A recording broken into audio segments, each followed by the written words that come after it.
A 10-year-old boy stands alone beside a rusted gas pump in the freezing Wyoming rain, clutching a loaf of bread like it's the last thing keeping him alive. Because it might be. His mother is inside counting crumpled dollar bills that won't cover what they owe.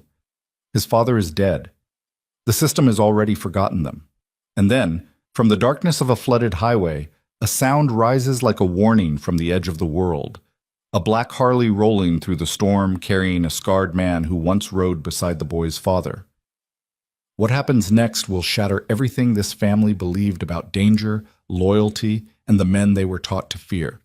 Stay until the very end. This story will wreck you. If it hits you, smash that like button and drop your city in the comments. Let's ride. The rain didn't fall on Black Hollow, Wyoming. It attacked.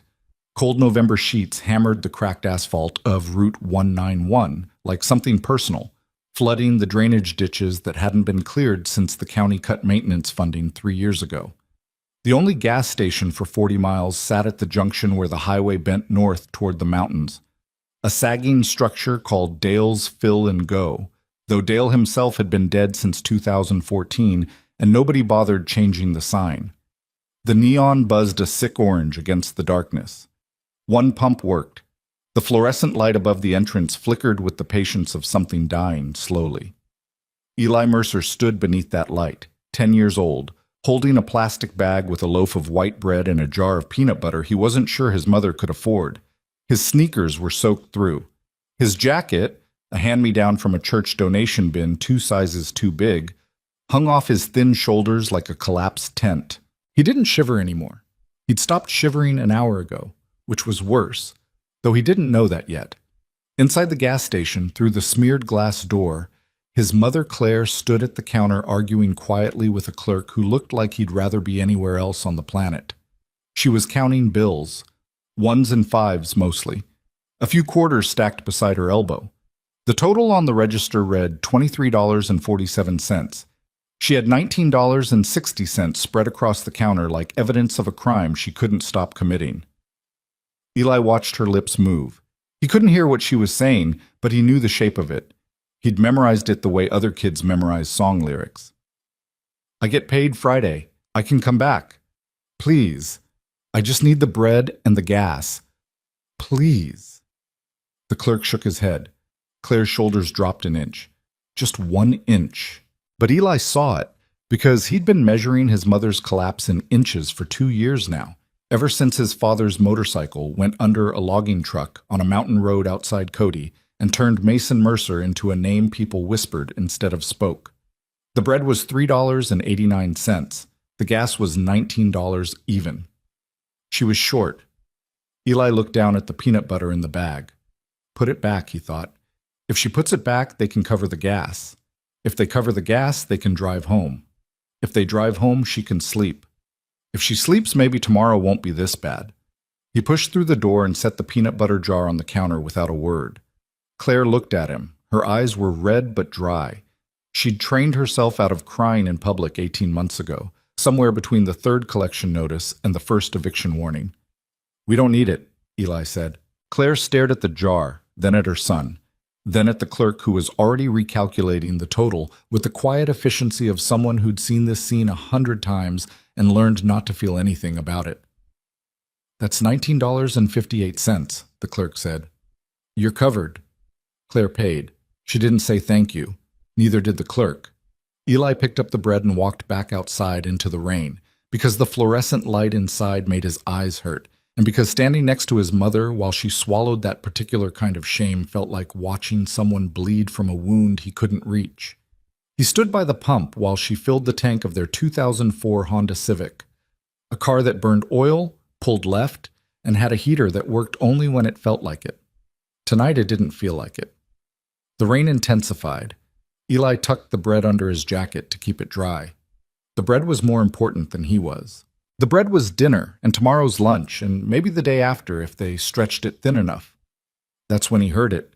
Low at first, a vibration more than a sound, something that traveled through the wet asphalt and up through his soaked sneakers and into his chest before his ears even registered it. Then it grew, a deep guttural rumble that split the rain like a blade parting cloth. Headlights cut through the darkness from the south end of the highway. One beam, not two. A single machine. The motorcycle materialized out of the storm like something summoned rather than driven.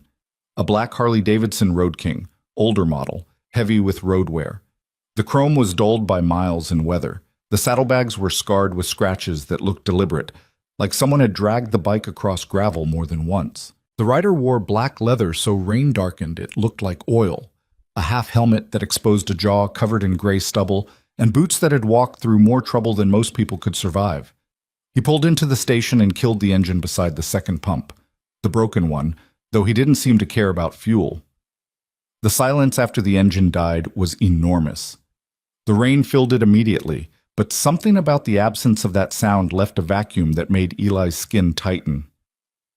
The rider sat on the bike for a long moment, rain streaming off his shoulders, staring at nothing. Then he swung one leg over and stood, and Eli realized the man was tall. Not dramatically, but in the way that certain people take up space beyond their physical dimensions. His face was weathered and hard, carved by wind and highway sun into something that looked more like landscape than flesh. A scar ran from his left eyebrow to his jawline, old and white, the kind that came from something fast and sharp and never talked about. His leather vest, his cut, though Eli didn't know that word yet, bore patches that Eli couldn't read in the dim light. A name across the back. A symbol. Territory markers for a world Eli had never entered and his mother had spent years running from. The man looked at Eli. Eli looked back. Neither of them spoke. The rain hammered between them like static. Then the man glanced at the bread tucked under Eli's jacket, at the boy's soaked sneakers, at the oversized coat hanging off shoulders too thin for a 10-year-old. Something moved behind his eyes. Not pity, which Eli would have recognized and hated, but something heavier. Recognition, maybe. The particular expression of a man who understood hunger not as a concept, but as a memory written in his own bones. "Rough night," the man said. His voice was low, abraded, like gravel dragged across iron. "Yes, sir," Eli said, because Claire had taught him manners even when everything else was falling apart. The man almost smiled. Almost. "Nobody's called me sir since I got out of the service. You waiting on someone?" "My mom." Eli nodded toward the car. Claire was watching through the rain-streaked windshield, her face tight with the particular tension of a woman calculating threat levels in real time.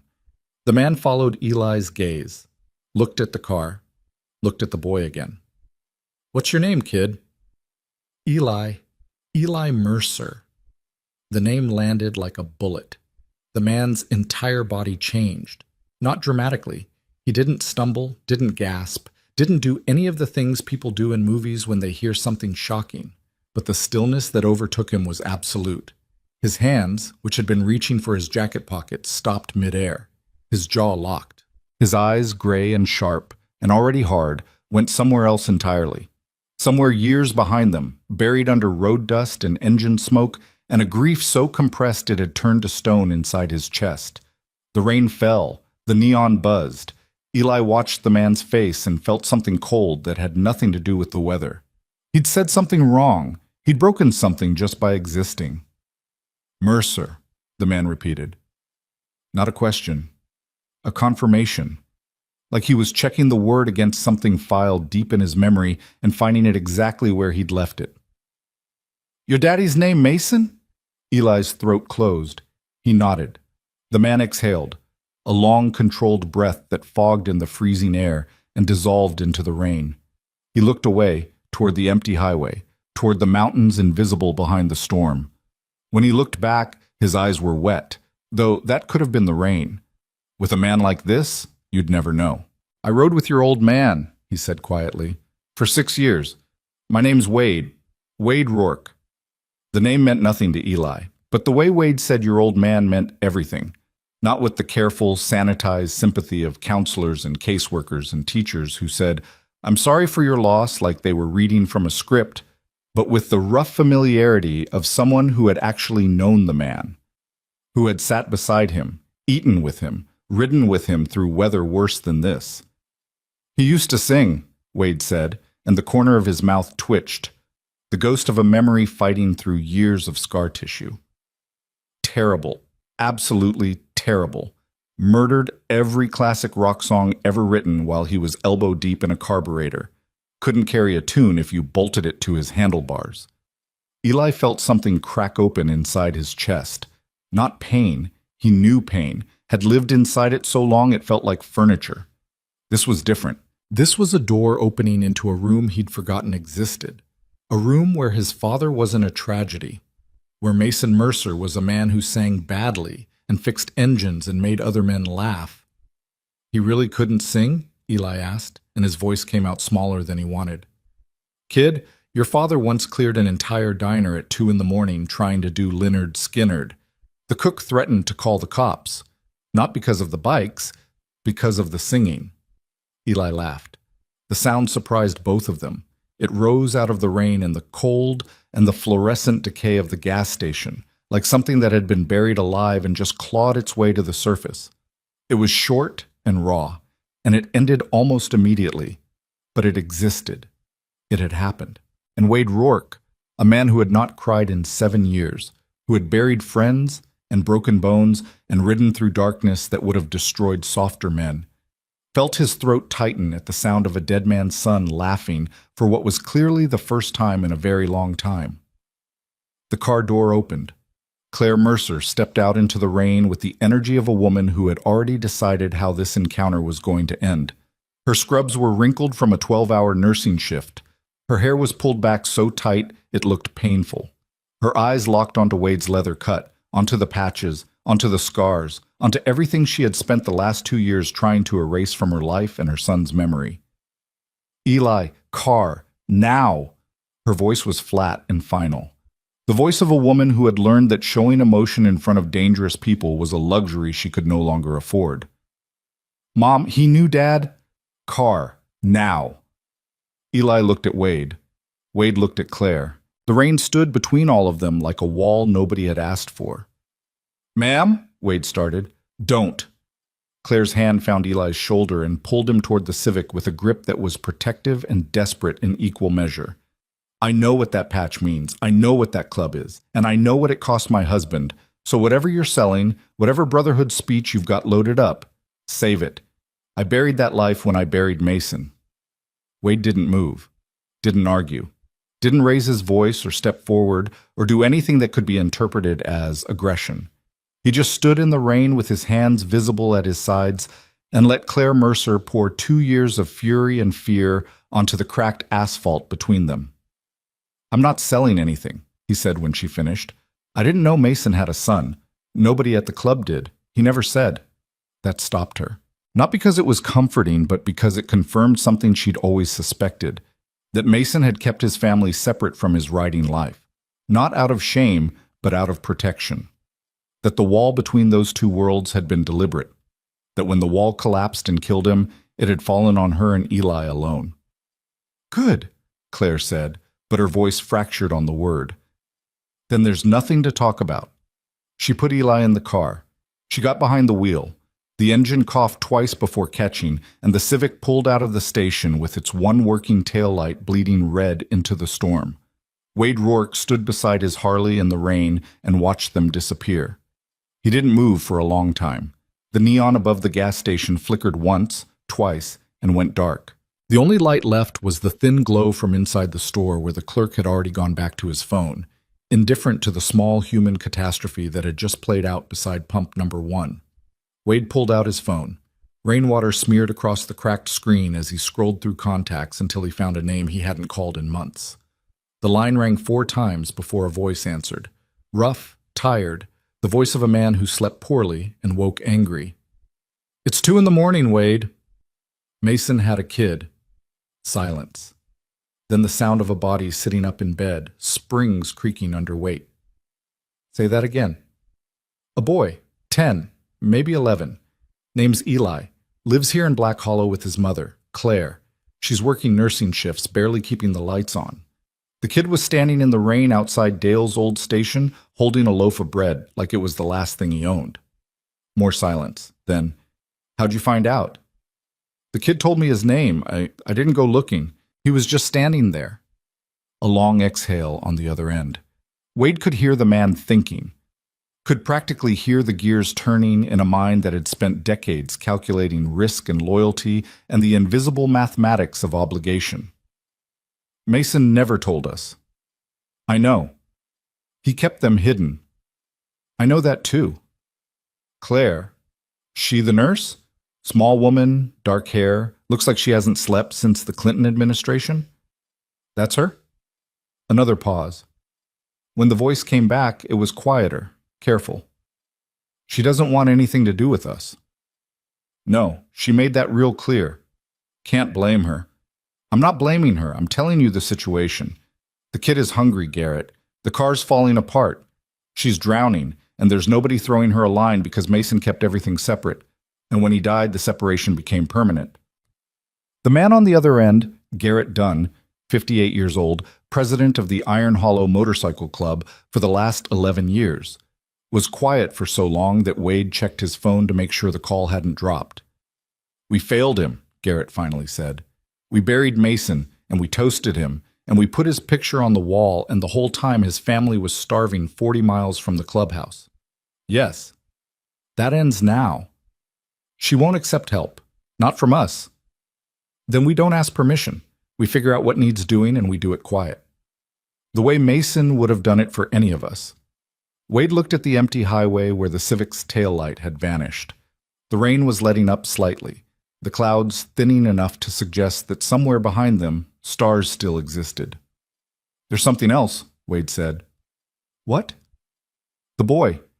When I told him about Mason singing in that diner, the story about the cook threatening to call the law, the kid laughed, and I mean laughed, like he'd been holding his breath for 2 years and somebody finally told him it was okay to exhale.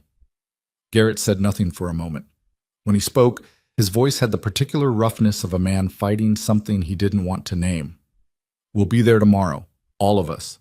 Don't approach the mother again until I get there. Last thing she needs is more leather showing up unannounced. Copy. And Wade. Yeah. Don't disappear on this one. I know how you get. I know what happened with your own... He stopped. The silence that filled the gap was sharp enough to cut. Just don't disappear. Wade ended the call without answering. He stood alone at the dead gas station for another 10 minutes, rain dripping off his jacket onto concrete that smelled like old oil and regret. Then he mounted the Harley, kicked the engine alive, and rode north into the storm toward a clubhouse that sat at the end of a gravel road surrounded by pine trees and rust, and the accumulated weight of men who had survived things they couldn't talk about. The clubhouse wasn't a building, it was an agreement, a converted warehouse at the edge of Black Hollow's industrial district, if you could call 3 abandoned buildings and a defunct lumber mill a district. The corrugated walls were painted flat black years ago, now fading to the color of old bruises. Inside, a bar made from reclaimed railroad ties, a pool table with a torn felt surface, a garage bay large enough for 6 bikes, and the constant smell of chain lube, burnt coffee, and the particular musk of leather that had been worn through heat and cold and every kind of weather a Wyoming sky could manufacture. Wade parked his bike inside the bay and pulled the rolling door shut against the rain. The garage was empty except for 2 machines, a stripped-down Sportster someone was rebuilding, and an older Softail that belonged to a dead man whose family never came to collect it. He hung his wet jacket on a hook beside a pegboard covered in wrenches and socket sets, and a single photograph pinned with a thumbtack. 5 men standing in front of their bikes on a mountain road, squinting against the sun. Mason Mercer was second from the left, grinning like a man who believed he was immortal. Wade stared at the photograph. "You son of a bitch," he said quietly. "You had a kid and you didn't tell us." The photograph didn't answer. Mason's grin stayed frozen, permanent, untouchable by the years of damage that had followed his death. Wade made coffee. The machine was ancient, the filter was stained, and the result tasted like it had been brewed in a transmission pan. But it was hot, and it was something to hold while the rain hammered the tin roof, and his mind replayed the image of Eli Mercer standing under that flickering neon light, with bread under his jacket, and old grief living behind eyes too young to carry it. He sat on an overturned crate in the garage and drank the coffee and didn't sleep. At some point during the night, the rain stopped. The silence that replaced it was worse, heavy and expectant, the kind of silence that exists before something irreversible begins. Wade knew that silence. He'd heard it before roadside accidents, before bar fights that ended in ambulances, before the phone call 3 years ago that told him his own daughter had stopped returning his calls permanently. Not because she was dead, but because she'd decided he was. Some losses you bury, others bury you. By dawn, the sky over Black Hollow had turned the color of dirty steel. Wade was on his third pot of coffee and his second cigarette when the first rumble reached him. Distant, then closer, then unmistakable. Bikes. Multiple engines approaching from the south on the gravel road, the sound building like a slow-motion avalanche of chrome and combustion. Garrett Dunn arrived first on a road-worn electric glide that looked like it had crossed the country twice and never been washed. Behind him came 3 others. Holt, a former Army medic with a prosthetic left hand and eyes that never quite focused on the present. Briggs, a massive bearded man who spoke so rarely that some newer members genuinely believed he was mute. And Dutch, the youngest of the old guard at 44, who ran the club's legitimate motorcycle repair shop and had a talent for making broken things work again that extended well beyond engines. They parked in the bay beside Wade's bike. Garrett killed his engine and sat for a moment, hands resting on the handlebars, reading the air the way he always did before walking into a situation. He was not a large man, 5'10", lean, gray hair cropped close to a skull that bore its own collection of scars. But he carried authority the way old trees carry weight, silently, structurally, from the roots. "Where's the family, sir?" Garrett asked without preamble. "Other side of town, rental house on Garfield Street. I drove past on my way back last night. Porch lights out, yard's dead. Neighbors have a foreclosure sign." "You scoped the house?" "Didn't stop? Didn't want to spook her." Garrett nodded. He dismounted and walked into the garage, past the bikes, past the bar, to the photograph on the pegboard. He studied it the way a man studies a map he should have read years ago. "Mason kept them hidden because he was protecting them from this life," Garrett said. "I understand that. I respect it. But Mason's dead, and the protection died with him, and now his boy is standing in the rain buying bread with money his mother doesn't have." He turned to face the others. "So here's what happens. We find out what they need. We provide it. We don't make speeches. We don't wear our cuts when we show up. We don't scare a woman who's already been scared enough. We just do the work." "And if she tells us to leave?" Holt asked, flexing the mechanical fingers of his prosthetic, a nervous habit he'd never been able to break. "Then we leave. And we come back the next day. And the day after that. Because that's what Mason would have done for any of our families, and we all know it." Nobody argued. Nobody needed to. The math was simple, psyched, brutal in its simplicity, actually. They had failed a brother's family for 2 years through ignorance, and ignorance had just expired. Wade poured coffee for everyone. They sat in the garage surrounded by the smell of oil and cold steel and planned how to approach a woman who wanted nothing to do with them on behalf of a dead man who had loved them enough to keep his family secret. None of them mentioned what they were all thinking, that this wasn't just about Mason's kid, that every man in that room was carrying his own version of the same wound, the particular failure of men who know how to protect strangers but couldn't save the people closest to them. Holt hadn't spoken to his ex-wife in 4 years. Briggs had a son in Cheyenne who changed his last name. Dutch's mother died in a nursing home he'd visited exactly twice. And Garrett had buried his own daughter 6 years ago, not from violence, but from an illness that took her slowly while he watched from a chair beside her hospital bed, powerless in a way that no amount of road miles or brotherhood could fix. They were damaged men, every one of them, held together by routine, by engines, by the unspoken agreement that showing up for each other was the only form of redemption available to people who had run out of second chances everywhere else. And now there was a boy with his father's name and his mother's exhaustion and a loaf of bread under his jacket in the rain. The morning light crept across the garage floor, pale and thin, illuminating the oil stains on the concrete like ancient maps of places that no longer existed. Garrett finished his coffee and stood. "Wade, your point on this. You made contact, you know the boy's face, he responded to you, but you move slow, you hear me? Glacier slow. That woman's been surviving alone for 2 years, and the last thing she'll trust Is a group of bikers showing up with good intentions and familiar patches. Wade nodded. One more thing, Garrett said, and his voice dropped to the register he used when he was about to say something that cost him. I called county services last night after you rang me, just to check, see what kind of support the Mercer family was getting. The garage went quiet, even the coffee machine stopped its gurgling. And? Claire applied for assistance 7 months ago, got denied. Applied again 4 months ago, got denied again. Reason listed both times. Insufficient documentation of need. Garrett's jaw tightened. She's a full-time nurse making $14 an hour with a kid in public school and medical bills from Mason's accident that nobody ever settled, and the county decided she didn't demonstrate sufficient need. Holt set his coffee down carefully. Briggs, who hadn't spoken all morning, made a sound in his throat that wasn't quite a word but communicated more than most sentences. The system looked at that woman and her son, Garrett said, and decided they weren't desperate enough to help. So now it's on us, because nobody else is coming. The words hung in the cold garage air like smoke that wouldn't dissipate. Nobody else is coming. Wade thought about Eli standing under the neon, about the bread, about the laugh, that sudden, startled, impossibly alive sound erupting from a kid who had been drowning in silence for years, and about what Claire had said, her voice cracking on a single word. Good. As if the fact that Mason had kept his son hidden from the Brotherhood was the only victory she had left.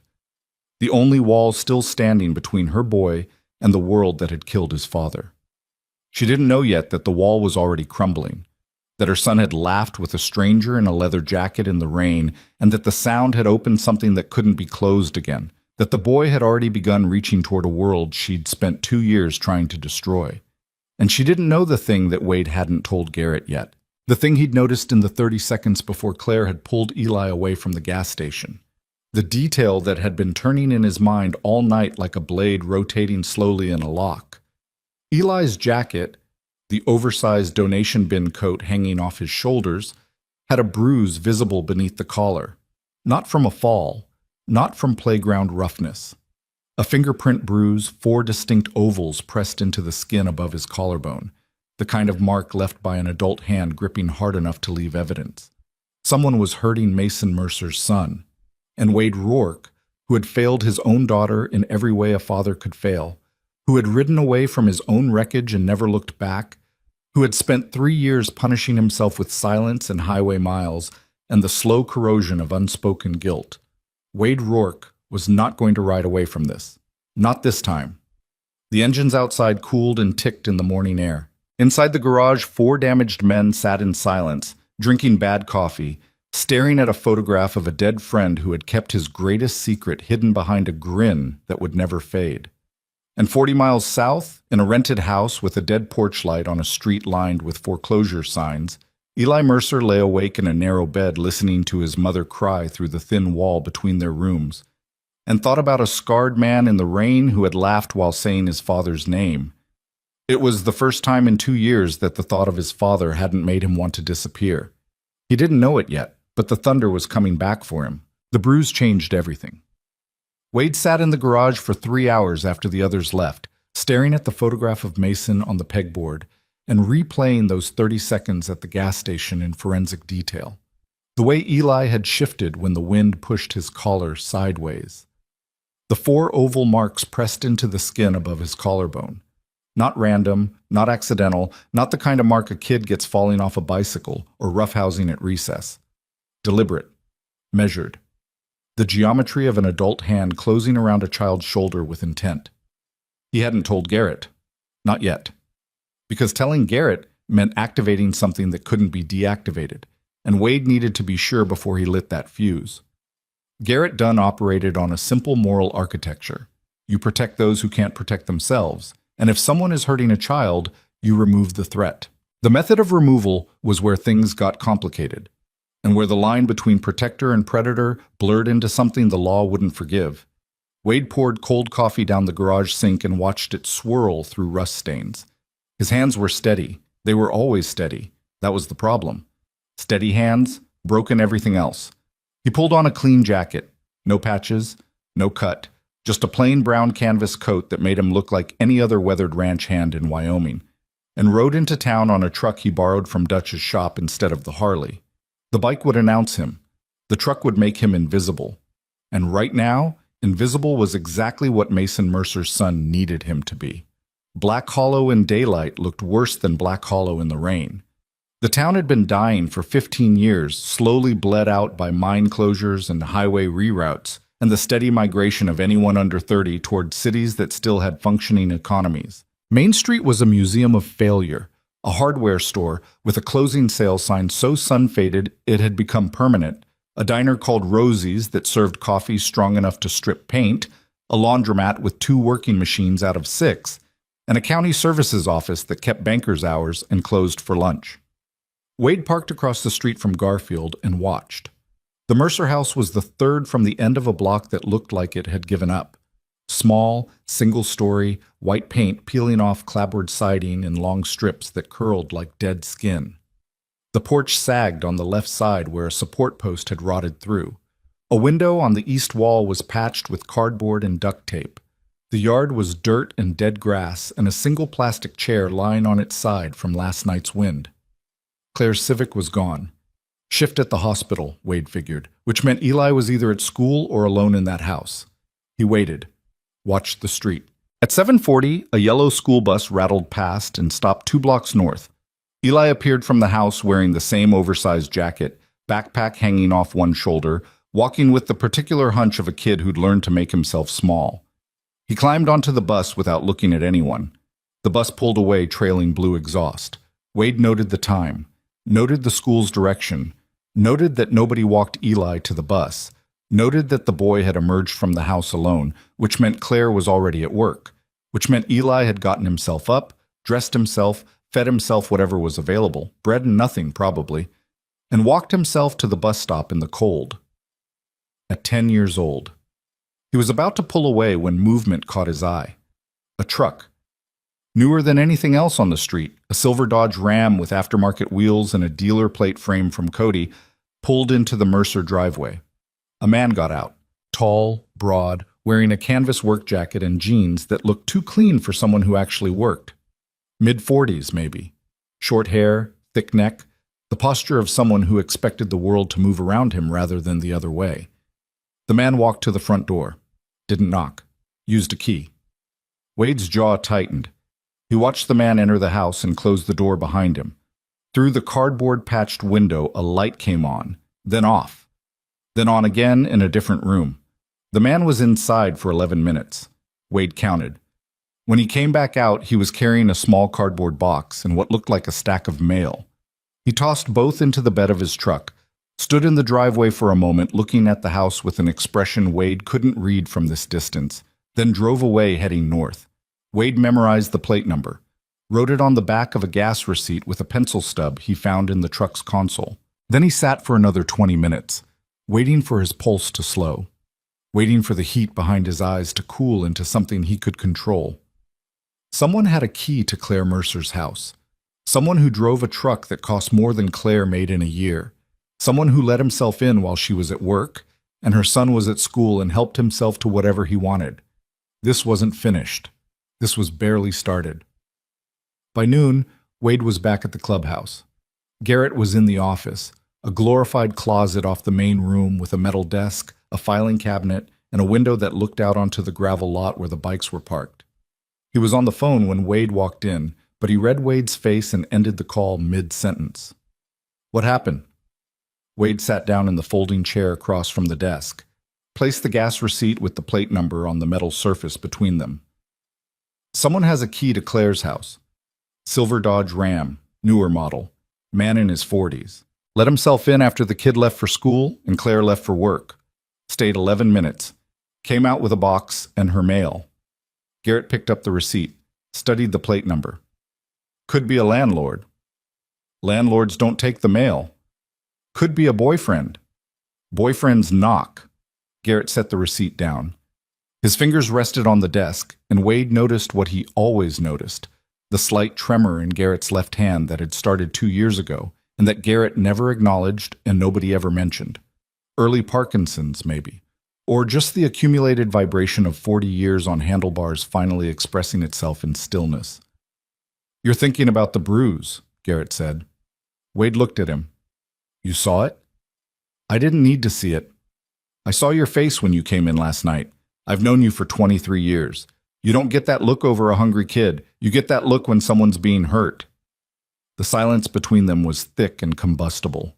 Two men who had spent decades communicating in the shorthand of shared violence and shared grief, reading each other's damage like weather patterns. I need to know who that man is before I do anything else, Wade said carefully. If I'm wrong, you're not wrong. If I'm wrong, Garrett, and I approach Claire with accusations about someone she trusts, I lose any chance of reaching that boy.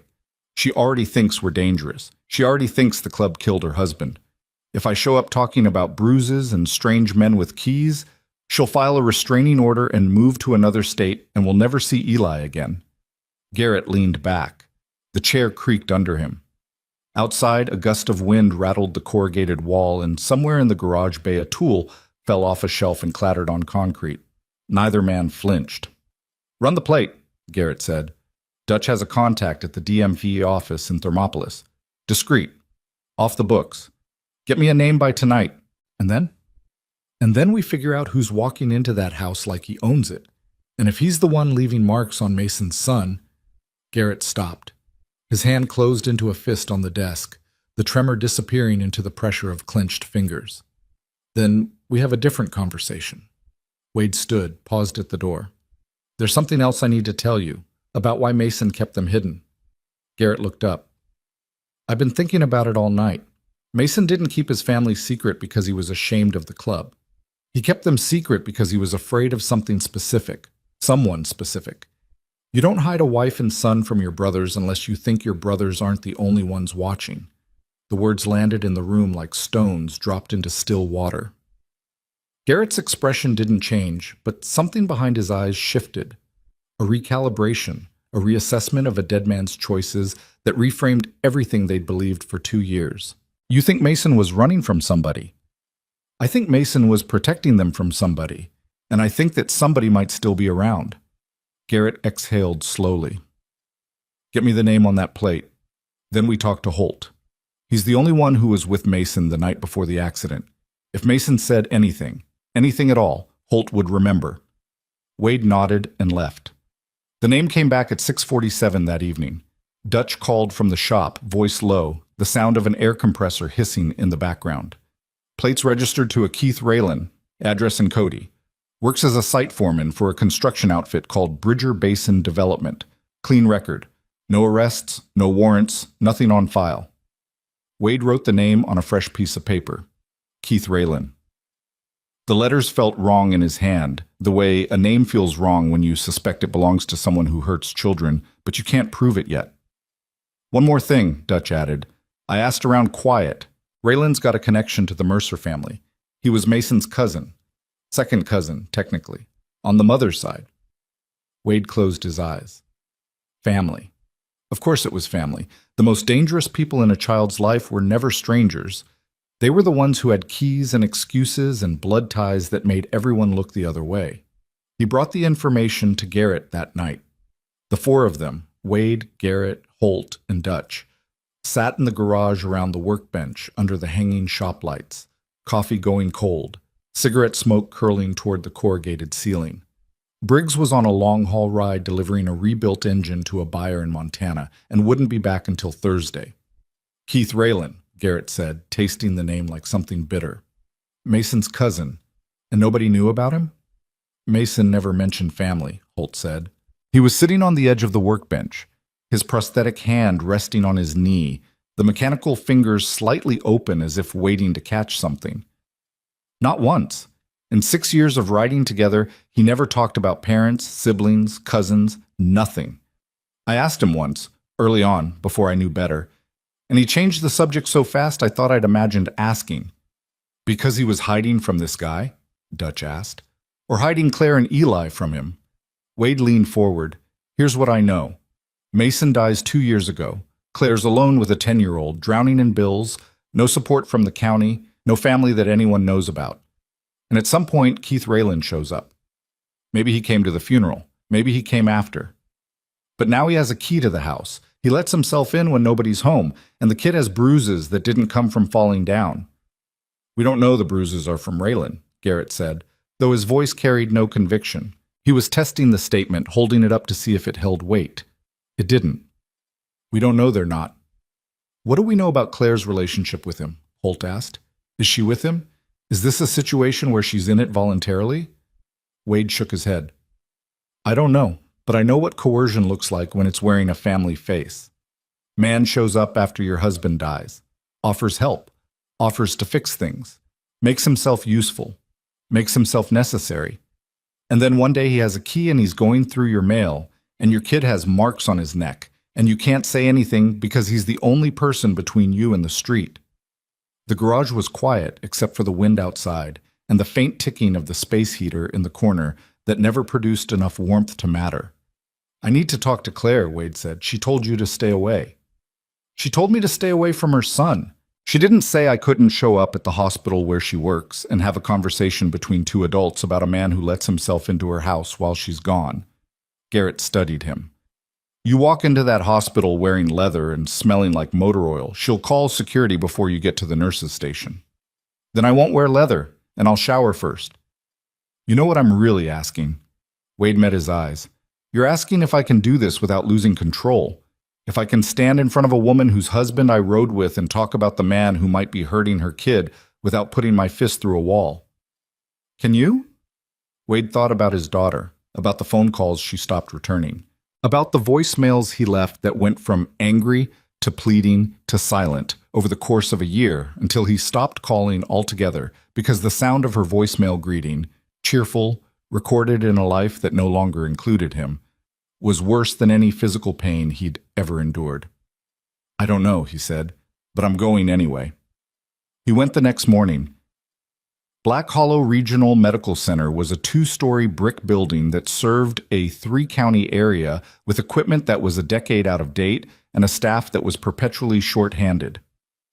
Wade parked the borrowed truck in the visitor lot and walked through the main entrance wearing clean jeans, a flannel shirt, and the canvas jacket.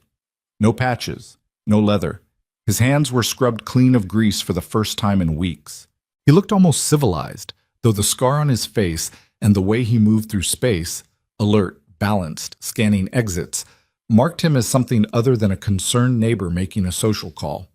He found Claire on the 2nd floor, coming out of a patient room with a chart tucked under her arm, and fatigue carved so deep into her face it looked structural. She saw him before he could speak, stopped walking. Her eyes went flat and hard in the span of a heartbeat. No. 5 minutes. I said no, not here. Not at my work. Claire, 5 minutes and I'm gone. Not about the club, not about Mason, about Eli. The name of her son did what nothing else could have. It cracked the wall, just slightly. Not enough to let him in, but enough to stop her from walking away. She glanced down the hallway. A doctor was reviewing notes at the nurse's station. 2 orderlies were moving a gurney near the elevator. Everyone was busy. Nobody was watching. Break room, 2 minutes. And if you raise your voice or say anything that makes me feel unsafe, I will call security and I will press charges. Fair. The break room was small and sad. A microwave, a coffee maker with a burnt carafe, a table with 3 mismatched chairs, and a window overlooking the parking lot where the gray sky pressed down on rows of employee cars like a hand pressing on a bruise. Claire sat across from Wade with her arms folded and her back to the wall. The posture of someone who had learned to keep escape routes visible. Talk. Wade chose his words with surgical precision. Every syllable mattered. One wrong phrase and she'd bolt, and the door would close permanently. I'm not here to recruit you. I'm not here to pitch the club. I'm not going to pretend I have any right to be in your life or Eli's. But I need to ask you something, and I need you to hear it as one human being talking to another, not as a biker talking to a dead friend's wife. Then ask, who has a key to your house besides you? Claire's expression didn't change, but something beneath it did. A tightening around her eyes that was almost imperceptible. A micro-movement of her jaw. The kind of physiological response that people who've been trained to hide their reactions can suppress everywhere except the muscles closest to the bone. That's none of your business. You're right, it's not. But I drove past your place yesterday morning. Not to spy, not to stalk, just to see where you lived so I'd know where Mason's family was. And I saw a silver Dodge pull into your driveway after you left for work. A man let himself in with a key. Stayed 11 minutes. Left with a box in your mail. Claire's folded arms tightened. Her knuckles went white. But she didn't speak. His name's Keith Raylan, Wade continued. Mason's cousin. I know who he is. Then you know he was in your house. He has permission. Does he have permission to go through your mail? He picks up the bills. He helps me organize. She stopped. Recalibrated. When she spoke again, her voice was colder, more controlled. Keith has been helping us since Mason died. He's family. He shows up, which is more than the club ever did. The words were a blade, and she aimed them well. Wade absorbed the cut without flinching. You're right. We failed you. We didn't know about you and Eli, but that's not an excuse. We should have looked harder. We should have asked questions. We didn't, and I'm sorry. I don't want your sorry. I know, but I need to ask you one more thing, and then I'll leave and you'll never see me at this hospital again. Claire waited. Her eyes were hard, but the hardness had fractures in it. The particular brittleness of someone holding themselves together through willpower alone, aware that the structural integrity was failing but committed to standing until the collapse became impossible to hide. The bruise on Eli's neck, Wade said. The break room temperature dropped 10 degrees. Not literally, but something in the air contracted, a withdrawal of warmth so sudden and complete that Wade could feel it against his skin like a draft from an open wound. Claire's face went blank. Not calm, blank. The particular emptiness of a person who has been confronted with something they've been hiding from themselves and now must decide in the span of seconds whether to maintain the lie or let it collapse. He fell, she said. At school, he's clumsy, Claire. He fell. Those marks weren't from a fall. I've seen enough injuries in my life to know what a hand looks like when it grabs a kid hard enough to bruise. 4 fingers, above the collarbone. That's not a fall. That's not clumsiness. That's someone putting hands on your son. Claire stood up so fast the chair scraped backward across linoleum with a sound like a scream. Her hands were shaking. Her eyes were wet, but the tears weren't falling. They were suspended, held back by sheer force of will, by the same mechanism that had allowed her to count crumpled bills in a gas station without crying, that had allowed her to work 12-hour shifts and come home to an empty house, and keep standing day after day in a life that had been trying to knock her down since the moment Mason's bike went under that truck. You don't get to come here, she said, and her voice was trembling now, the controlled coldness cracking open to reveal something raw and desperate underneath. You don't get to walk into my workplace and accuse the only person who's been here for us. Keith is difficult.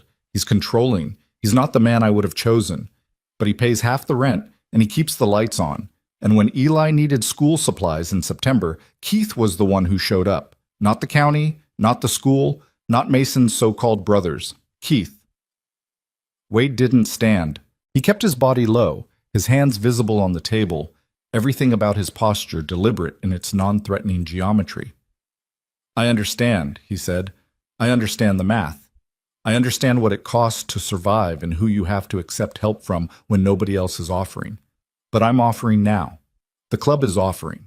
Whatever you need, rent, bills, groceries, car repairs, we'll cover it. No strings, no obligation. Because Mason was our brother and we owe you a debt we should have started paying 2 years ago. And in exchange? Nothing. Nothing. She repeated the word like it was a foreign language. Men don't show up with nothing. They show up with terms. Keith showed up with terms. Mason showed up with terms. Every man I've ever known showed up with terms hidden behind smiles and promises, and she stopped, pressed her hand against her mouth. The tears finally fell. Not many. Just 2, tracking down her cheeks in parallel lines like the last structural supports of a bridge, giving way simultaneously. I can't do this here, she whispered. I have patience. I'll leave. Don't come back. I won't come here again, but Claire. He stood now slowly, keeping distance between them. If those bruises show up again, or if they show up somewhere new, you call this number. He placed a folded piece of paper on the table. day or night, and I will come. No questions, no judgment, no leather jackets. Just help. Claire stared at the paper. Didn't pick it up, didn't push it away. Wade walked out of the break room, down the hallway, past the nurse's station, through the lobby, and into the parking lot where the gray sky had darkened to the color of gunmetal, and the wind was carrying the first sharp edge of another approaching storm. He sat in the truck for 15 minutes, hands on the steering wheel, engine off, forehead pressed against the cold vinyl. His breathing was controlled. His hands were still steady. Everything else was wreckage. His phone rang. Garrett. How'd it go? She's trapped. Raylan's paying half the rent. She can't afford to lose him, and she can't afford to keep him. Classic dependency situation. The bruises? She said he fell. Then she almost fell apart. Silence on the line. Then, Holt talked to some people in Cody this morning. Raylan's construction outfit, Bridger Basin Development, lost its primary contract 6 months ago. He's working part-time now, burning through savings. If he's paying Claire's rent, he's doing it with money he's about to run out of. When the money stops, the control tightens. Always does. Wade stared through the windshield at the hospital entrance. A nurse came out, not Claire, and lit a cigarette in the cold, shivering in scrubs that weren't designed for Wyoming weather. There's one more thing, Garrett said, and his voice had the quality it took on when he was about to deliver information that changed the shape of everything. Holt remembered something about the night before Mason's accident. Wade's hand tightened on the phone. They were at the shop late, Mason and Holt, finishing a rebuild. Around midnight, Mason got a phone call, stepped outside to take it. Holt said when Mason came back in, he looked different, not scared. Mason didn't scare easy, but locked down, tight, like someone had reminded him of something he'd been trying to forget. Did Holt hear the call? Bits and pieces, through the garage door. He said Mason was arguing with someone, quiet but intense. And at one point Mason said, and Holt swears to this because it stuck with him, Mason said, "You come near them again and I'll end it myself. All of it. I don't care what it costs me." The words sat between them on the phone line like unexploded ordnance. Them, Wade repeated. Come near them again. Claire and Eli. And the next morning Mason rode out and never came back. The accident report said mechanical failure, front brake line. But Wade, nobody at the club ever looked at that bike after the crash. The state police handled it. We took their word. Wade's vision narrowed. The parking lot, the hospital, the gray sky, everything contracted to a single point of focus, a single question that restructured the last 2 years of grief and guilt, and unanswered silence into something far more dangerous than any of them had imagined. You're telling me Mason's brake line might not have failed on its own. I'm telling you that Mason got a threatening phone call the night before he died, and the only person he was protecting Claire and Eli from, the only person he ever needed to hide them from, was family. Keith Raylan. The name dropped through the silence like a stone into a well too deep to hear it hit bottom. We need Mason's bike, Wade said. We need to find that wreck and examine the brake line ourselves. Already on it, Holt's tracking the salvage yard that received it. If the bike still exists, we'll have it by the weekend. Wade closed his eyes. Behind them, he saw Mason Mercer grinning in the photograph on the pegboard. A man who sang terrible classic rock and fixed engines and loved his family so much he hid them from the world. A man who might not have died in an accident at all. Garrett. Yeah. If Raylan killed Mason, then we handle it. I mean it. No half measures. No waiting for a system that already failed them to fail them again. If that man killed our brother and is now hurting our brother's son, then we handle it, Wade, the way we've always handled things that the law refuses to touch. The line went dead. Wade sat in the truck as the first drops of new rain began to hit the windshield. Each drop left a small impact on the glass, spreading outward in tiny fractures that merged and ran together until the hospital disappeared behind a wall of water. He thought about Eli, about the bread, about the laugh, about 4 oval bruises pressed into the skin of a boy who had already lost everything and was about to discover that the danger hadn't ended with his father's death. It had been living in his house the entire time, sitting at his table, carrying a key, wearing the face of family. And he thought about Mason's last phone call, The words Holt remembered. You come near them again, and I'll end it myself. Mason had known. Mason had been fighting this battle alone, without telling his brothers, without asking for help, because the threat was blood, and blood was something the club couldn't fix with wrenches and solidarity and late-night rides through the mountains. But Mason was gone now, and the threat was still standing in Claire's driveway with a key and a smile and the patience of a man who understood that control was a long game. Wade started the truck. The engine turned over rough, coughed, caught. He pulled out of the parking lot and turned north toward the clubhouse, driving through rain that felt less like weather and more like a warning. Behind him, on the second floor of Black Hollow Regional Medical Center, Claire Mercer stood at the break room window watching the truck disappear. In her hand, folded between trembling fingers, was the piece of paper with Wade's number. She hadn't thrown it away. And in the pocket of her scrubs, her phone buzzed with a text message from Keith Raylan. Coming by tonight. Need to talk about the rent. Make sure the boy's in his room. Claire read the message 3 times. Each time, the words meant something different. The first time they sounded like logistics. The second time they sounded like instruction. The third time they sounded like what they actually were. A command. She put the phone back in her pocket and pressed Wade's number against her chest. Not like a lifeline, but like a loaded gun she wasn't sure she was brave enough to fire.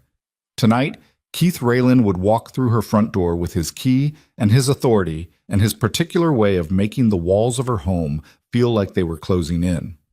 Tonight, Eli would hear heavy boots in the hallway and crawl deeper under his covers and practice the art of becoming invisible that no 10-year-old should ever need to master.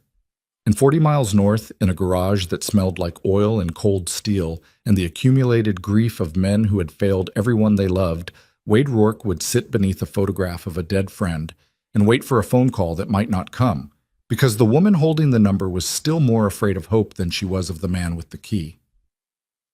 The rain kept falling on Black Hollow, Wyoming, and somewhere in the darkness between the town and the mountains, the truth about Mason Mercer's death was waiting, patient, coiled, inevitable, like a brake line cut clean and hidden beneath the frame, ready to fail at the exact moment the road turned dangerous. The call came at 11:47 p.m. Wade was sitting in the garage beneath the hanging shop lights, boots flat on the concrete floor, a cigarette burning untouched between his fingers. The photograph of Mason on the pegboard stared down at him with that frozen grin, the grin of a man who had known exactly what was coming and had ridden into it anyway, because running would have led the danger straight back to the 2 people he loved most. His phone buzzed once on the workbench, an unknown number, local area code. He answered before the second buzz. Breathing. That's all he heard at first, fast, shallow, the kind of breathing that comes from someone trying to speak and failing because the body has prioritized survival over language. Then a voice, small and fractured and far too young for the weight it was carrying. He's hurting my mom. Wade was on his feet before the sentence ended. The cigarette hit the floor. His keys were already in his hand. Eli, where are you? Bathroom. I locked the door. He's yelling at her in the kitchen, and I heard something break, and she told me to go to my room, but I can hear... The boy's voice cracked, not with tears, with something worse, with the controlled panic of a child who had learned to manage his terror instead of expressing it, because expressing it made things louder. I'm coming. Stay in the bathroom, keep the door locked. Don't come out until you hear my voice, you understand? Yes, sir. I'll be there in 20 minutes. Hurry, please. The line went dead. Wade didn't call Garrett, didn't call Holt or Dutch or anyone else. There wasn't time for counsel or strategy or the careful diplomacy of men who planned their approach like chess players. A child had called him from a locked bathroom while his mother was being hurt in the next room, and 20 minutes was already too long. He took the truck. The Harley would wake every sleeping street between the clubhouse and Garfield, and the last thing he needed was noise announcing his arrival to a man who might escalate if he felt cornered. The engine turned over on the first try, a small mercy in a night that was about to run out of them. And Wade pulled onto the gravel road doing 60 before he hit pavement. The highway was empty. Black Hollow at midnight was a ghost town wearing the skin of a real place, every streetlight casting pools of yellow onto sidewalks where nothing moved. Wade drove with both hands on the wheel and his jaw locked so tight his molars ached. Rain had started again. Light, needling, the kind that found every crack in your defenses and worked its way in. 14 minutes. He made it in 14. Garfield Street was dark except for the Mercer house, where light bled through the cardboard-patched window, and the front door stood 6 inches open, the way a door stands when someone has entered in a hurry and doesn't care who knows. The silver Dodge Ram sat in the driveway with its engine still ticking, which meant Raylan had arrived recently. Within the last 30 minutes, maybe less. Wade parked the truck 2 houses down, killed the engine. Sat for 3 seconds in the dark, breathing, forcing his heart rate down through the same controlled breathing technique a Marine Corps drill instructor had beaten into him 25 years ago during a deployment he never talked about. In through the nose. Hold for 4. Out through the mouth. Hold for 4. Repeat until the animal part of your brain stops screaming and the rational part takes the wheel. 3 seconds was all he allowed himself. Then he was out of the truck and moving. He didn't go through the front door. A man like Raylan, territorial, controlling, accustomed to being the largest presence in any room, would be positioned facing the entrance. Wade circled the house. Dead grass crunched under his boots. The east window with the cardboard patch was dark. Eli's bedroom, probably.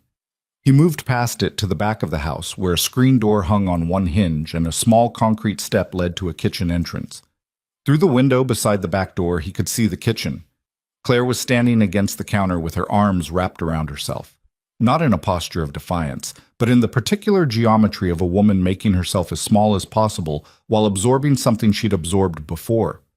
A welt was forming on her left cheekbone, fresh, red, still rising. A coffee mug lay shattered on the linoleum near her feet. The fluorescent kitchen light was the sickly kind that made everything look clinical, like a scene being documented for evidence. Keith Raylan stood 4 feet in front of her, his back partially to the window. He was talking, not yelling now, but speaking in the low, measured cadence of a man who had learned that quiet control was more terrifying than volume. His hands were at his sides. His posture was relaxed. Everything about his body language said, "This is normal, this is routine, this is just how we communicate." Wade couldn't hear the words through the window. He didn't need to. He opened the back door. It didn't creak. The hinges were too loose for friction, which meant the door swung inwards silently, and Wade was standing in the kitchen doorway before either of them registered his presence. Claire saw him first. Her eyes went wide, and for a fraction of a second Wade saw something flash across her face that wasn't fear. It was relief, raw and immediate, the involuntary response of someone who had been drowning and just felt a hand close around their wrist. Raylan turned. He was bigger than Wade had expected from a distance. Not fat, solid, the way men are solid when their bodies are built for labor and maintained by habit rather than vanity. His face was broad, clean-shaven, unremarkable in the way that dangerous people are often unremarkable. He looked like a foreman. He looked like a neighbor. He looked like the kind of man who coached Little League and attended PTA meetings, and was described by everyone who knew him as a good guy, quiet, keeps to himself. He did not look like a man who left fingerprint bruises on a 10-year-old boy's neck. But he was. "Who the hell are you?" Raylan's voice was steady. Annoyed, not alarmed. The voice of a man whose authority had never been seriously challenged in this house. "I'm the one who's going to stand right here while you walk out that front door and get in your truck and drive away," Wade said. His voice was level. His hands were visible. He hadn't touched Raylan, hadn't threatened him, hadn't raised his voice or made a fist or done anything that could be described later as aggression. But the way he occupied the doorway, filling it completely, his body a wall of scar tissue and controlled stillness, communicated something that words couldn't. This is over. Not tomorrow. Not eventually. Now.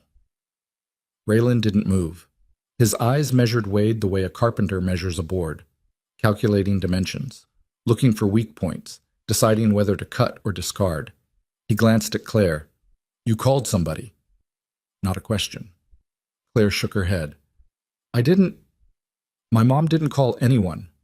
Eli's voice came from the hallway. The bathroom door had opened.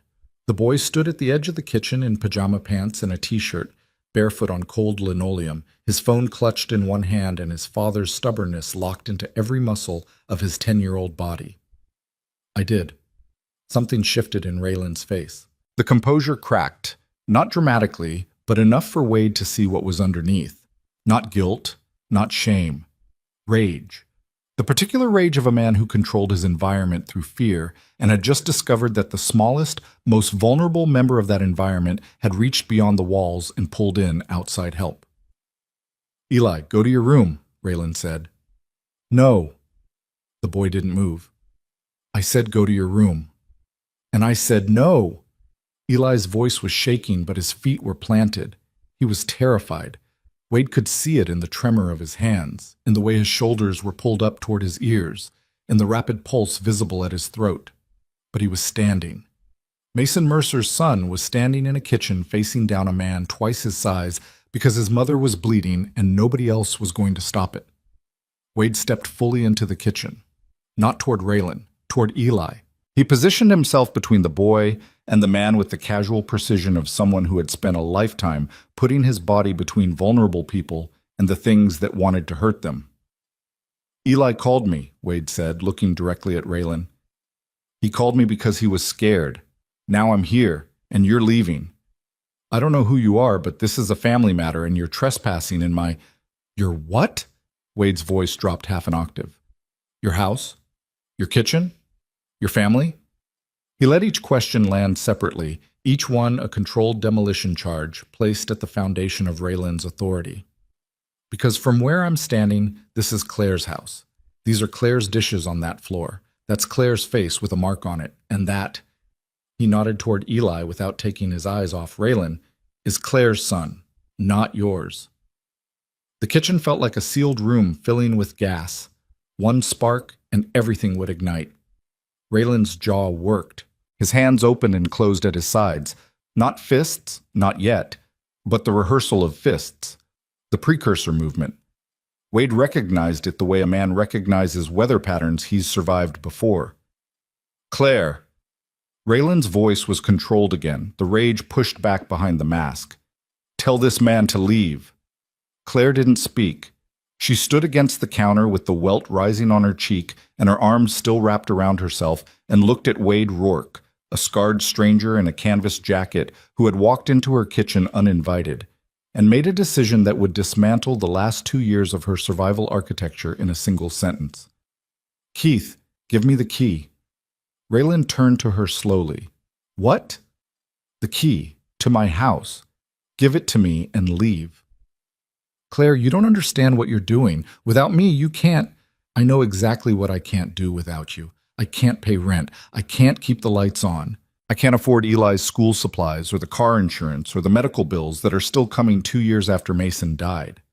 She unfolded her arms.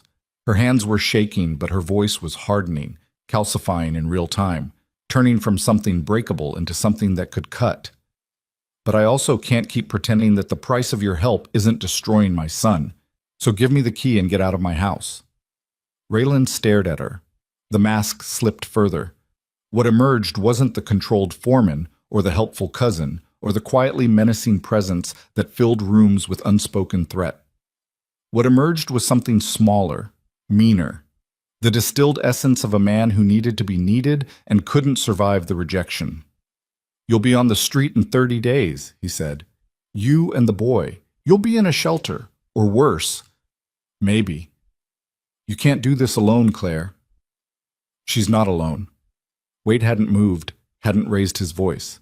But the words carried the weight of a loaded statement, backed by the kind of certainty that only comes from men who have decided something and will not be talked out of it. Raylan looked at Wade, looked at Claire, looked at Eli, still standing in the hallway with his phone in his hand and his father's stubborn jaw set in defiance.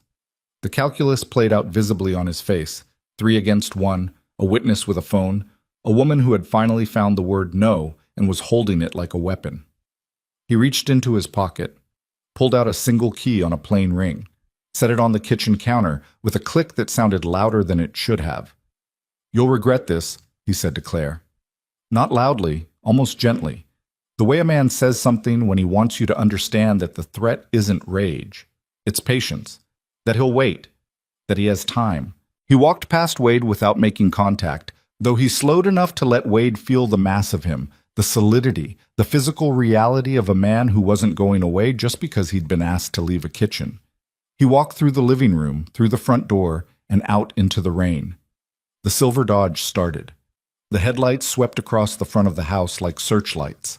Then the truck backed out of the driveway and disappeared down Garfield Street, its taillights shrinking to red pinpoints before vanishing entirely. The house was quiet. Eli sat down on the kitchen floor. Just sat down, right there on the cold linoleum beside the broken mug, and pressed his back against the cabinet and pulled his knees to his chest and closed his eyes.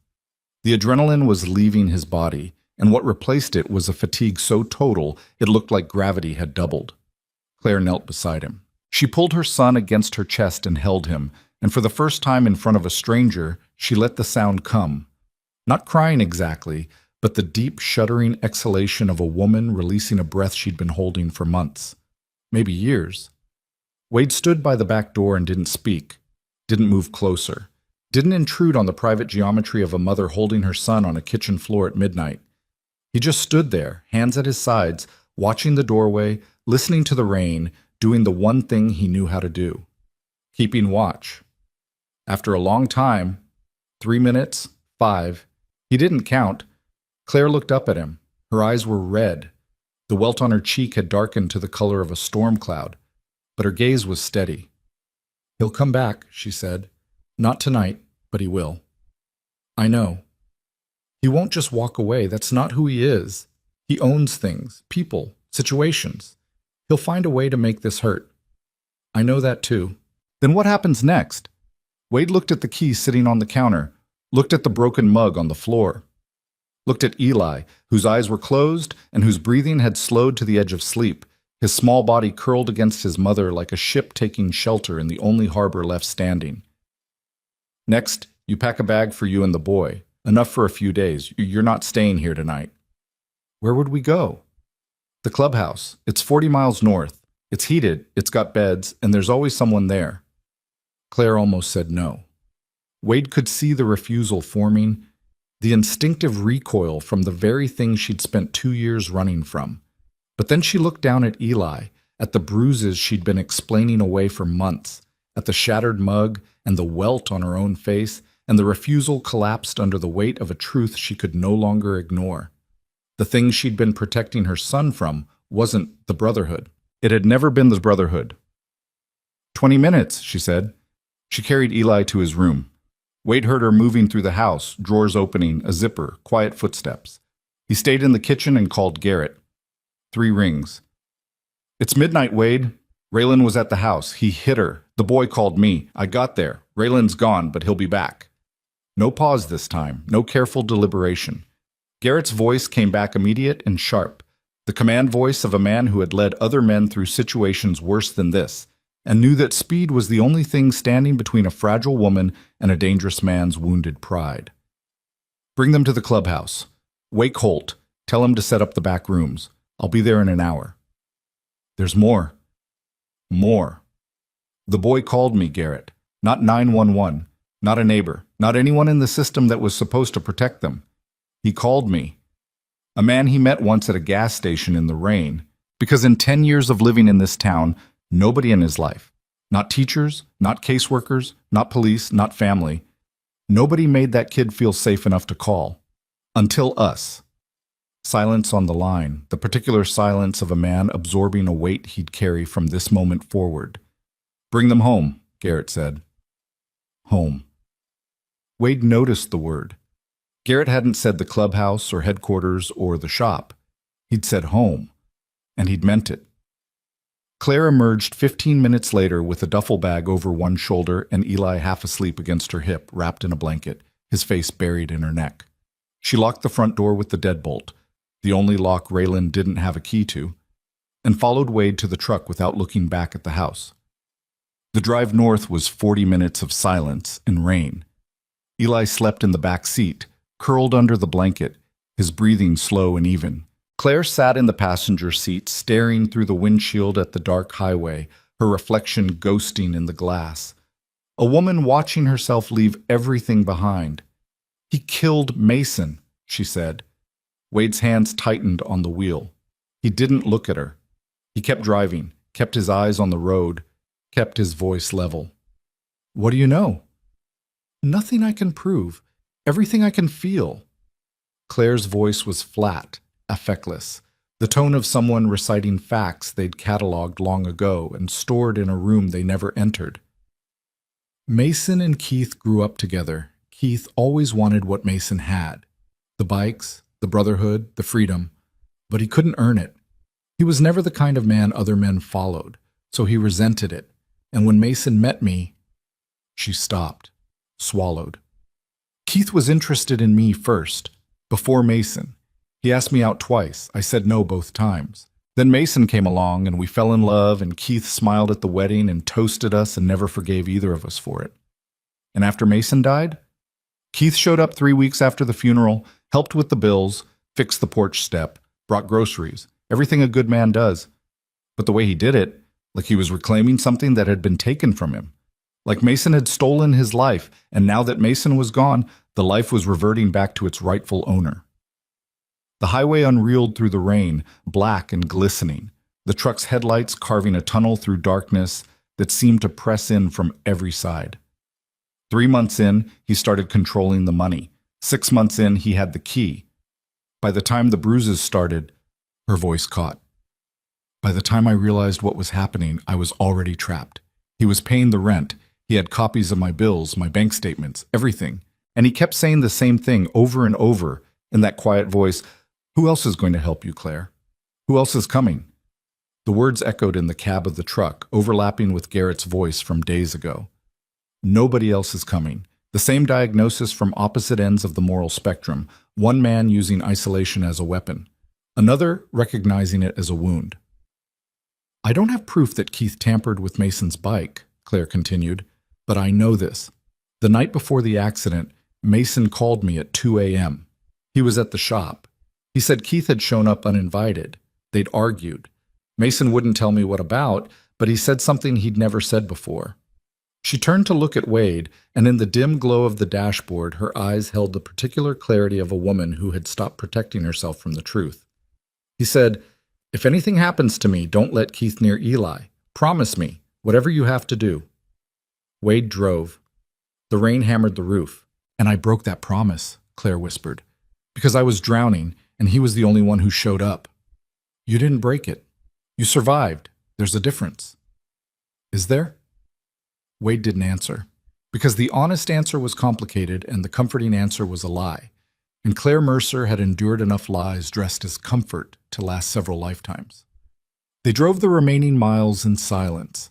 The clubhouse emerged from the darkness like something rising from the earth. The corrugated walls, the gravel lot, the single light above the garage bay door throwing a cone of yellow into the rain. Holt was already there, standing in the open bay with a coffee pot in his prosthetic hand, and a look on his face that said he'd heard enough from Garrett's call to understand the gravity. Wade carried Eli inside. The boy stirred once, mumbled something unintelligible, and settled against Wade's shoulder with the boneless trust of a child too exhausted to maintain fear. Holt led them to the back rooms, 2 small spaces that had been storage closets before the club converted them into basic sleeping quarters. A cot in each, a space heater, a lamp, clean blankets that smelled like detergent and motor oil. Claire took Eli and closed the door. Wade stood in the hallway outside and listened until the sound settled, blankets rustling, the cot creaking, Eli's breathing deepening into real sleep. Then he walked to the garage. Holt was waiting, and so was the thing that changed everything. Against the far wall of the garage bay, mounted on a steel frame that Holt had welded together from scrap earlier that day, sat the remains of Mason Mercer's motorcycle. The wreck had been located at a salvage yard outside Thermopolis, purchased for $300 cash, and transported back to the clubhouse in the bed of Holt's pickup. It looked like what it was, the corpse of a machine that had carried a man to his death. The frame was bent. The front forks were twisted at an angle that made Wade's stomach turn. The fuel tank was crumpled. Road rash scarred every surface like evidence written in chrome and steel, but it was the front brake line that Holt wanted him to see. Look at this. Holt held a shop light over the left fork, illuminating the rubber hydraulic line that ran from the master cylinder to the front caliper, or what remained of it. The line had ruptured approximately 4 inches from the caliper connection, the failure point cited in the state police report as the cause of the crash. Now, look closer. Holt adjusted the light. See the cut edge, the way the rubber separated? Wade leaned in. He'd rebuilt enough bikes to know what a stress failure looked like. Jagged, irregular, the result of pressure exceeding tolerance over time. This wasn't that. The edge of the rupture was clean on one side. Not perfectly clean. Someone had been careful to make it look like a tear. But the underlying cut was visible under the shop light, a straight line hidden beneath a roughened surface. Someone scored the line, Wade said. About 2/3 through, deep enough to weaken it, shallow enough to hold under normal braking. But the moment Mason hit hard braking, a downhill curve, an animal in the road, anything that required full front brake pressure, the line blows, front brake fails. At highway speed on a mountain road, that's fatal. Holt set the shop light down. His prosthetic hand was trembling, not from the mechanism, but from the man operating it. Mason didn't die in an accident, Wade. Someone cut his brake line and let the road do the rest. The garage was silent except for the rain on the roof and the slow, rhythmic ticking of the space heater. The hanging shop lights cast sharp shadows across the ruined motorcycle, turning it into something that looked less like wreckage and more like a crime scene. Wade placed both hands on the workbench and leaned forward, arms locked, head down. He stayed like that for a long time, breathing, counting, controlling the thing inside him that wanted to get in the truck and drive to Cody and find Keith Raylan's house and do something that would end with one of them in the ground. "Garrett knows?" he asked without lifting his head. "I called him as soon as I saw it. He's on his way. Claire knows, she just told me in the truck. She didn't have proof, but she knew. She's known the whole time." Holt sat down on the overturned crate, Wade's crate, the one he'd been sitting on for days, drinking bad coffee and staring at a dead man's photograph. "There's something else I need to tell you, something I should have said days ago." Wade raised his head. Holt's face was drawn, the lines around his eyes deeper than usual, the exhaustion of a man carrying information he'd been trying to outrun. He flexed his prosthetic hand once, twice, the mechanical fingers clicking against each other like the ticking of a clock measuring something that couldn't be measured. The night before Mason's crash. The phone call. "I told Garrett I heard Mason say you come near them again, and I'll end it myself." That was true, but I didn't tell him the rest. Wade waited. After the call, Mason came back into the garage. I asked him if he was okay. He said he was fine, which was obviously a lie, but Mason lied about being fine the way most people breathed, automatically and without thinking. Then he went to his toolbox and pulled out an envelope. Manila, sealed. He handed it to me and said, "Hold on to this. If something happens to me, not might, not maybe. If something happens, give this to the club. Not to Claire, to the club. She can't be connected to it." "Where's the envelope?" Holt reached under the workbench and pulled out a manila envelope, creased and worn, held shut with 2 rubber bands that had dried and cracked with age.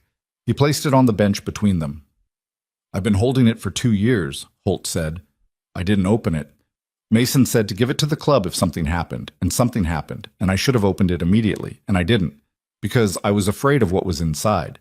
Because I thought if I left it sealed, maybe Mason's death could stay an accident and I wouldn't have to face the possibility that my friend was murdered and I was holding the proof and I'd done nothing about it for 2 goddamn years." His voice broke on the last words.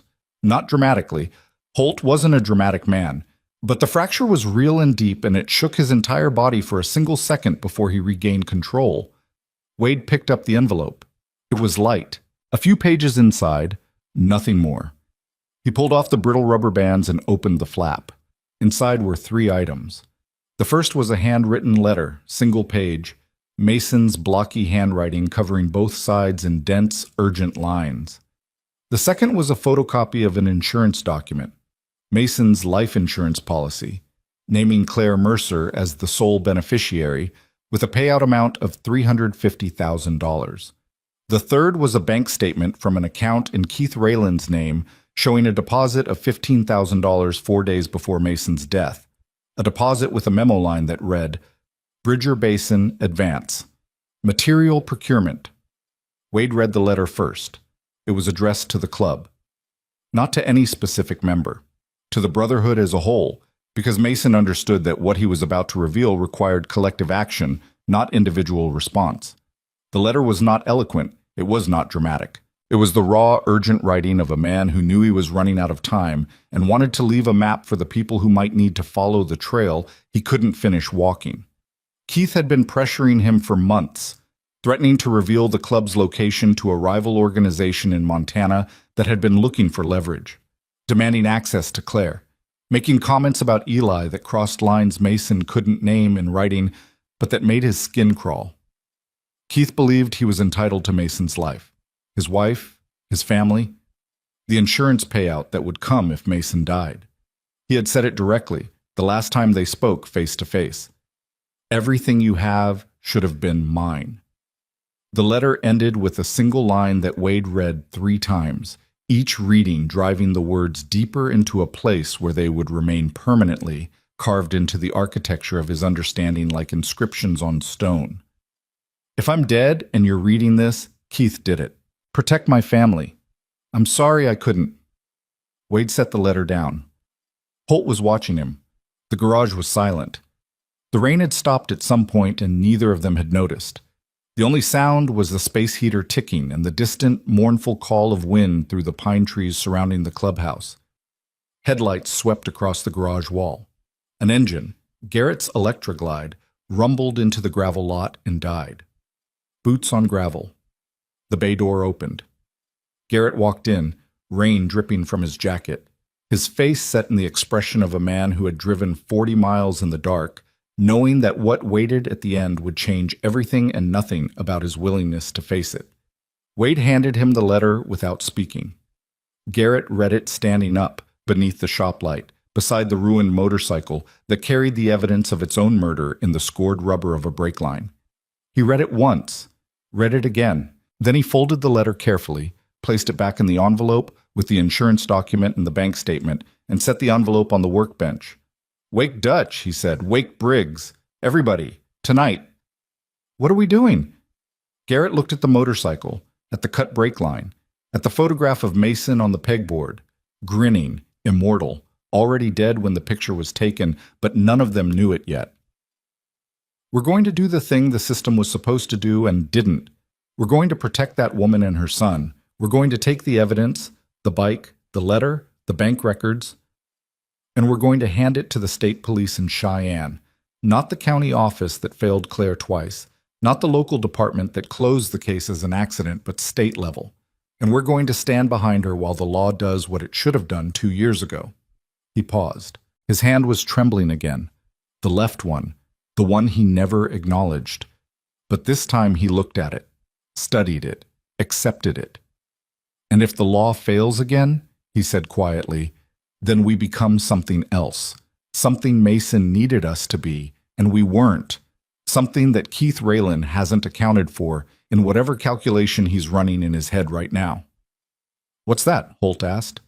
Garrett looked at him, at Wade, at the ruined bike and the hanging lights, and the garage that smelled like oil and cold steel, and the particular weight of men who had just discovered that their brother was murdered and that their grief had been weaponized against them by a man who believed he was untouchable. Consequences, Garrett said. The word settled into the garage like something with physical mass. It pressed against the corrugated walls. It filled the spaces between the tools on the pegboard and the oil stains on the concrete and the photograph of Mason Mercer that had been watching over them for 2 years, waiting, patient, silent, trusting, for the men he'd ridden beside to finally read the letter he'd left behind and understand that his death was not the end of the story. It was the beginning. And in the back room of the clubhouse, behind a closed door, Eli Mercer slept against his mother's chest in a narrow cot that smelled like detergent and motor oil, dreaming of a gas station in the rain and a man with a scarred face who had laughed while saying his father's name, unaware that 40 feet away, in a garage lit by hanging shop lights, The men his mother had spent 2 years running from were now the only wall standing between his family and the man who had taken his father and intended to take everything else. The engines outside were cold and silent, but they wouldn't be for long. They came for Eli at dawn, not with sirens, not with warrants or uniforms or any of the mechanisms a functioning society deploys when a child is in danger. They came with paperwork, a single sheet of cream-colored legal stationery delivered by a man in a gray suit who knocked on the clubhouse door at 6:15 a.m., while the sky was still the color of ash and the gravel lot was frozen solid beneath a skin of black ice. Wade answered the door. The man in the suit didn't introduce himself. He handed Wade the paper, turned, walked back to a white sedan parked at the edge of the lot, and drove away before Wade had finished reading the first paragraph. It was an emergency custody petition filed in Fremont County Family Court. Petitioner, Keith Raylan. Relationship to child, second cousin and primary financial supporter.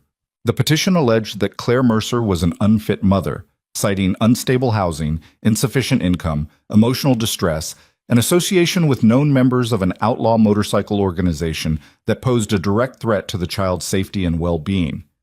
The filing requested immediate temporary custody of Eli Mercer pending a full hearing, and it was scheduled for 9 a.m. the following morning. 18 hours. Raylan had given them 18 hours. Wade read the petition twice in the cold morning air, his breath fogging around the words, and then walked into the garage where Garrett was sitting with a cup of coffee and the manila envelope spread open on the workbench. Mason's letter, the insurance document, the bank statement. Studying the evidence like a general studying a map of terrain, he was about to cross under fire.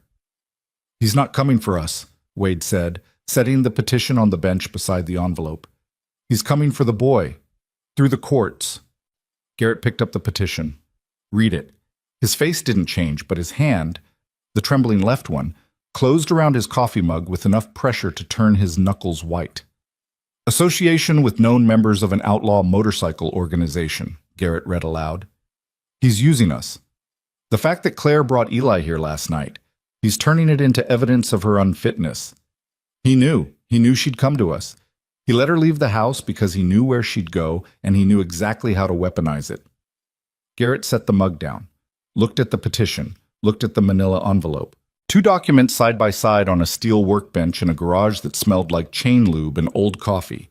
One containing proof that Keith Raylan had murdered Mason Mercer, the other containing proof that the system Raylan was manipulating had already failed the Mercer family twice and was about to fail them a third time unless someone intervened with something stronger than evidence and better than hope. "Wake everyone," Garrett said. Within an hour, they were all there.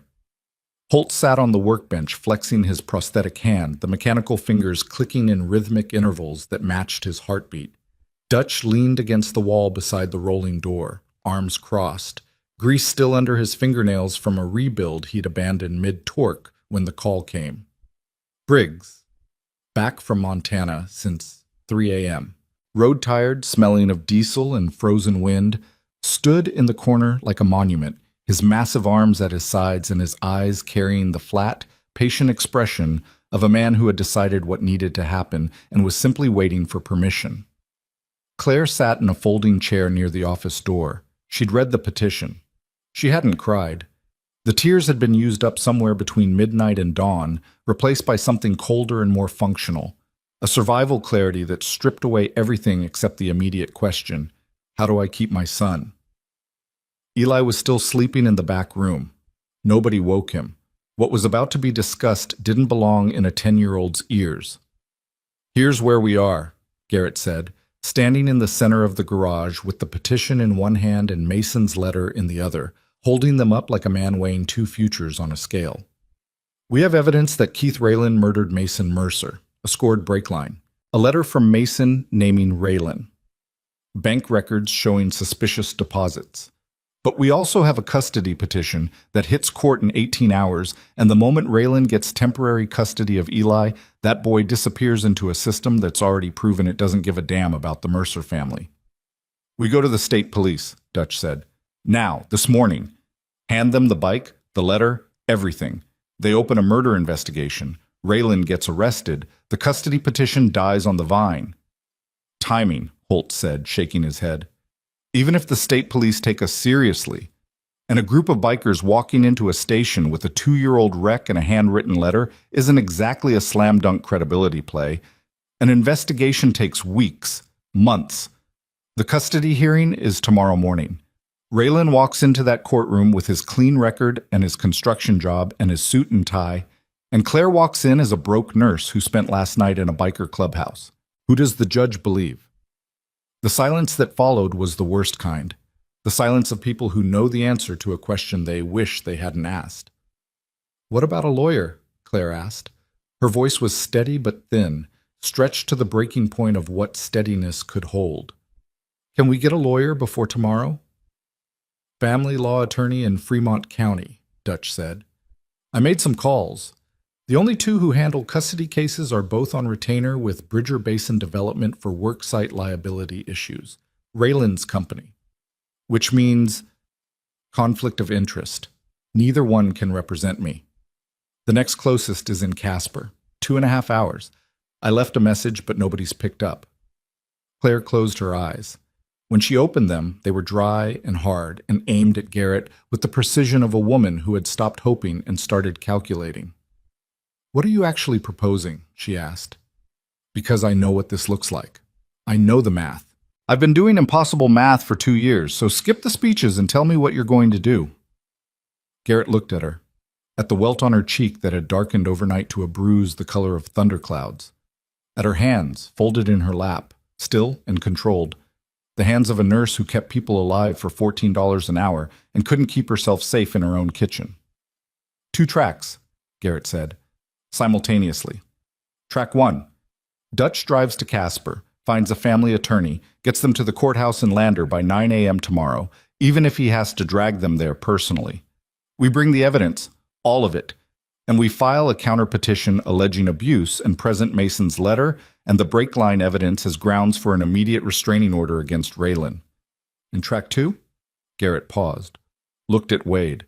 Wade looked back with an expression that communicated everything and committed to nothing. The expression of a man standing at the edge of a line he'd crossed before and knew the cost of crossing again. Track 2, Garrett said carefully, is insurance, in case track 1 doesn't work. What kind of insurance? The kind that makes sure Keith Raylan is not in a position to walk into that courthouse tomorrow. The garage held its breath. Claire stared at Garrett. She understood what he was saying. She understood it with the same clarity that allowed her to calculate dosages and monitor vital signs and make life-or-death decisions under fluorescent lights, while doctors argued and machines beeped and patients coded on tables in front of her. She understood that these men, scarred, damaged, held together by engine grease and unspoken grief, were offering to do the thing that the law couldn't or wouldn't do, and that accepting their offer would make her complicit in something she could never undo. "Don't tell me the details," she said. "Whatever you do, don't tell me. We won't. And don't hurt him in front of my son. We won't do that either." She stood, walked to the back room without another word. The door closed. Through the thin wall, they heard her sit on the cot beside Eli, and then silence.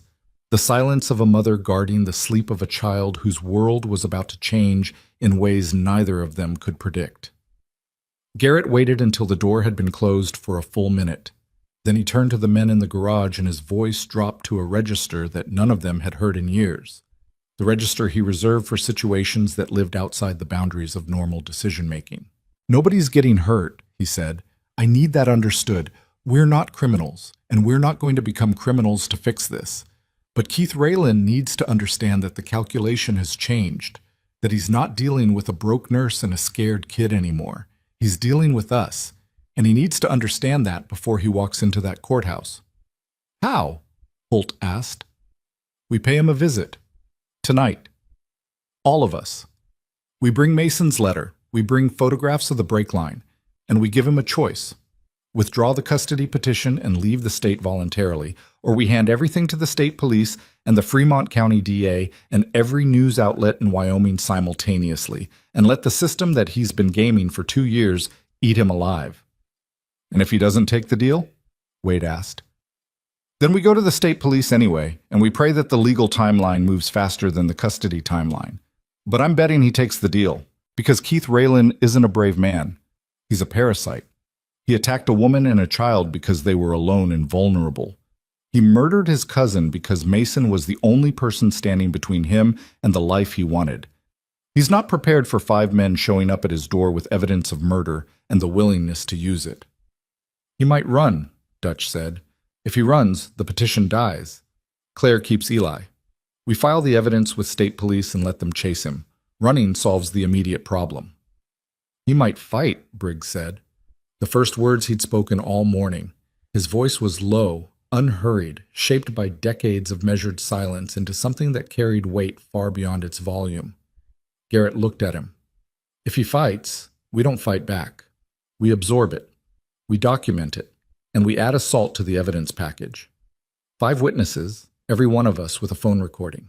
He throws a punch at a group of men who came to his door with a letter from a dead man. That's not self-defense.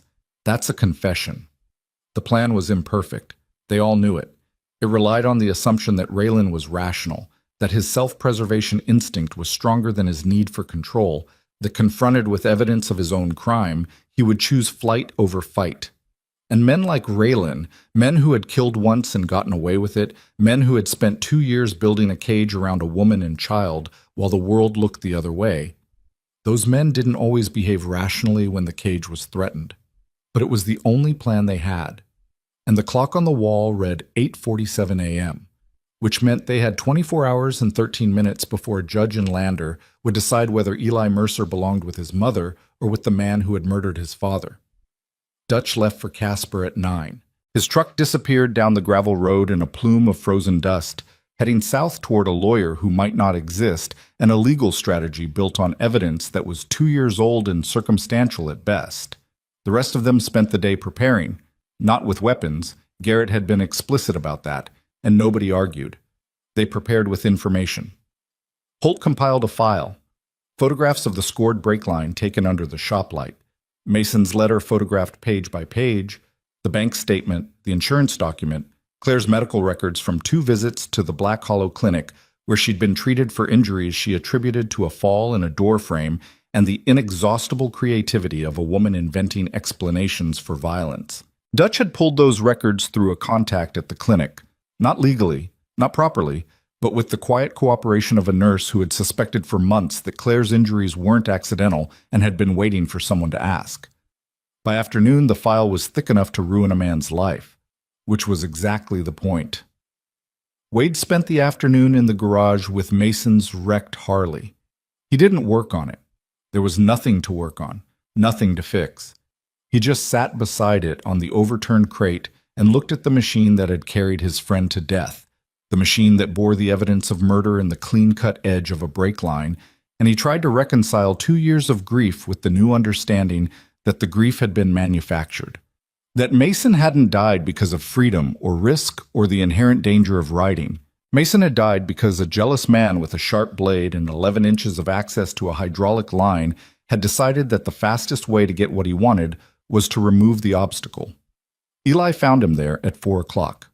The boy appeared in the garage doorway, wrapped in one of the club's old blankets, barefoot despite the cold concrete, hair matted from sleep, looking every bit the exhausted, displaced, bewildered child that he was. "That's my dad's bike," Eli said. Wade looked at him, looked at the wreck. "Yeah, it is. Why is it here?" Wade chose his words the way a surgeon chooses incisions, carefully, precisely, aware that cutting too deep would cause damage that couldn't be repaired. "We brought it here to understand what happened to your dad." "I know what happened. He crashed." "That's what everyone thought." Eli stepped into the garage. His bare feet made no sound on the concrete. He stood beside the wrecked bike and reached out with one hand, touching the dented fuel tank with fingers so light they might have been touching something alive, something sacred. "Was it not a crash?" His voice was quiet. Not afraid, resigned. The tone of a child who had already learned that the truth was usually worse than the story and had stopped being surprised by it. "It was a crash," Wade said, "but somebody made sure it happened." Eli's hand stayed on the tank. His thumb traced the edge of a dent, a small, meaningless dent in a fuel tank covered with damage, but but his thumb found it and followed it as if reading a message in Braille. "Keith," the boy said. Wade looked at him sharply. "What makes you say that?" "Because my dad was afraid of him. He never said it. But I could tell. The way he checked the locks at night when Keith had visited, the way he'd stand at the window after Keith left, watching the road, making sure the truck was really gone." Eli pulled his hand away from the tank. "I was 8. People think 8-year-olds don't notice things. We notice everything. We just don't have words for what we're seeing." The boy looked at Wade with Mason's eyes, dark, steady, carrying too much knowledge for the age of the face that held them. "Are you going to stop him?" "Yes." "How?" "Tonight. We're going to talk to him, show him what we know, give him a chance to walk away." "He won't walk away." "He might." "He won't." Eli said it with the flat certainty of someone who understood Keith Raylan not through evidence or investigation, but through the lived experience of 2 years spent in the same house as a predator. He doesn't give up things. He takes them, and when he can't take them, he breaks them. That's what he does. Wade looked at this boy. 10 years old, barefoot on cold concrete, wrapped in a blanket that smelled like motor oil, standing beside the wreckage of his murdered father's motorcycle, and felt something shift inside him that had been locked in place for years. A door opening, a wall collapsing, the particular structural failure that occurs when a man who has sworn off attachment encounters someone he cannot walk away from. "Then we'll be ready for that too," Wade said. Eli nodded. Not with trust exactly. Trust was something he distributed carefully and in small amounts, the currency of a child who had been betrayed by the adults responsible for keeping him safe. But with something adjacent to trust, something that looked like the beginning of belief. "Can I stay out here with the bike?" "Yeah, you can stay." Eli sat down on the concrete beside the wrecked Harley, pulled the blanket tighter around his shoulders, and leaned his back against the bent frame of his dead father's motorcycle. Within minutes, his eyes were closed. Not sleeping. Listening. Listening to the garage sounds, the space heater ticking, the wind outside, the distant murmur of voices as the men who had ridden with his father prepared to confront the man who had killed him. Wade watched the boy and thought about his own daughter, about the phone calls, about the silence that had replaced them, about the specific quality of failure that came from being a man who would ride through a blizzard for a stranger but couldn't figure out how to stay in the same room as his own child. Not this time. Not with this kid. He covered Eli with a second blanket from the supply closet and went to find Garrett. Dutch called at 5:30. He'd found a lawyer. Catherine Voss, family law, 17 years experience, offices in Casper. She'd reviewed the evidence package Dutch had faxed from a copy shop on the highway and agreed to represent Claire at the hearing. She'd be at the courthouse in Lander by 8:30 a.m., but she'd said something else, something Dutch relayed in a voice tight with controlled urgency. She said the evidence of the brake line tampering in Mason's letter changed the game completely.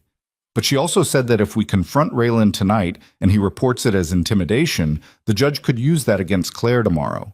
It could look coordinated. It could look like the club is running an operation, and Claire's part of it. Garrett absorbed this. He stood in the office with the phone on speaker, Wade beside him, Holt leaning against the doorframe. "She's saying don't go," Holt translated. "She's saying be smart about how we go," Garrett corrected. "There's a difference." "Is there?" Garrett looked at the clock.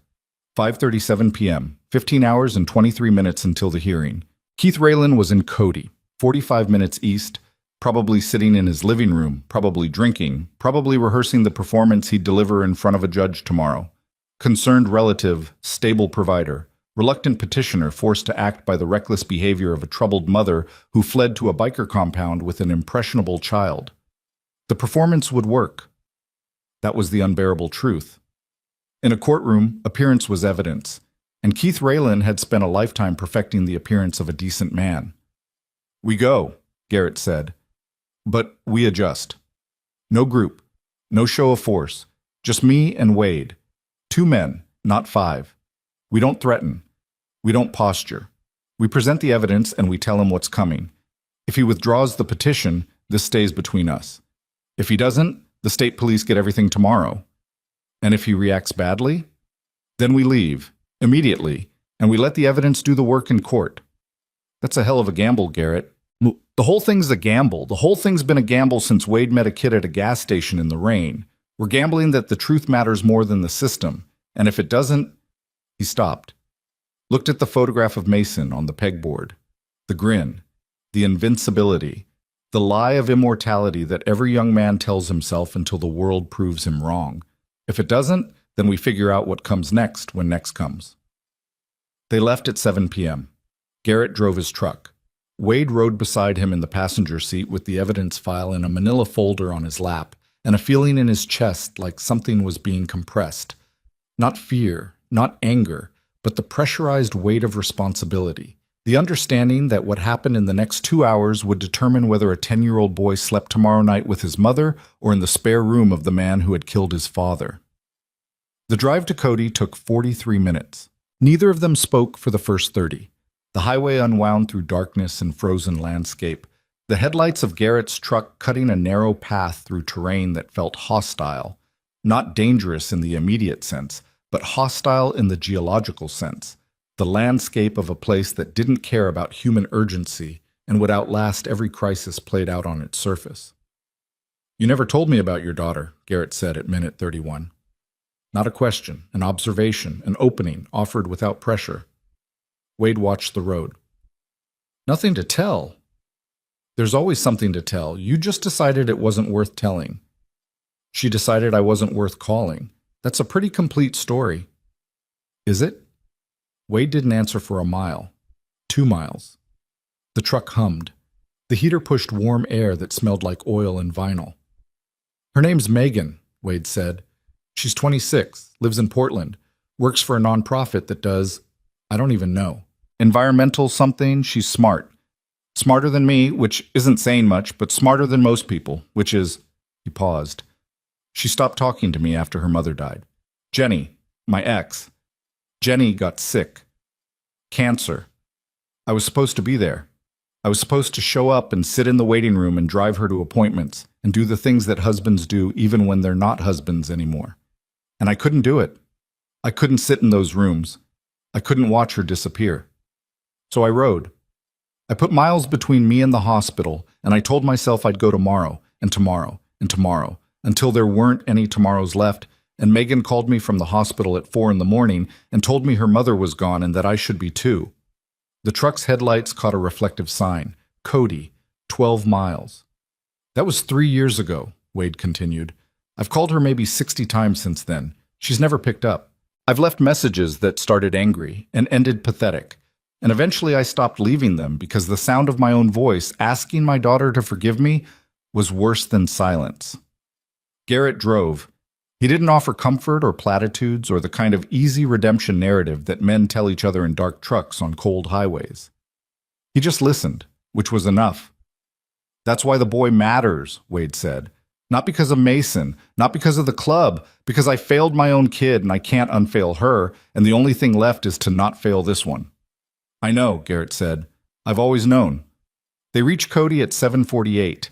Keith Rayland's address, pulled from the DMV records Dutch's contact had provided, led them to a subdivision on the east side of town.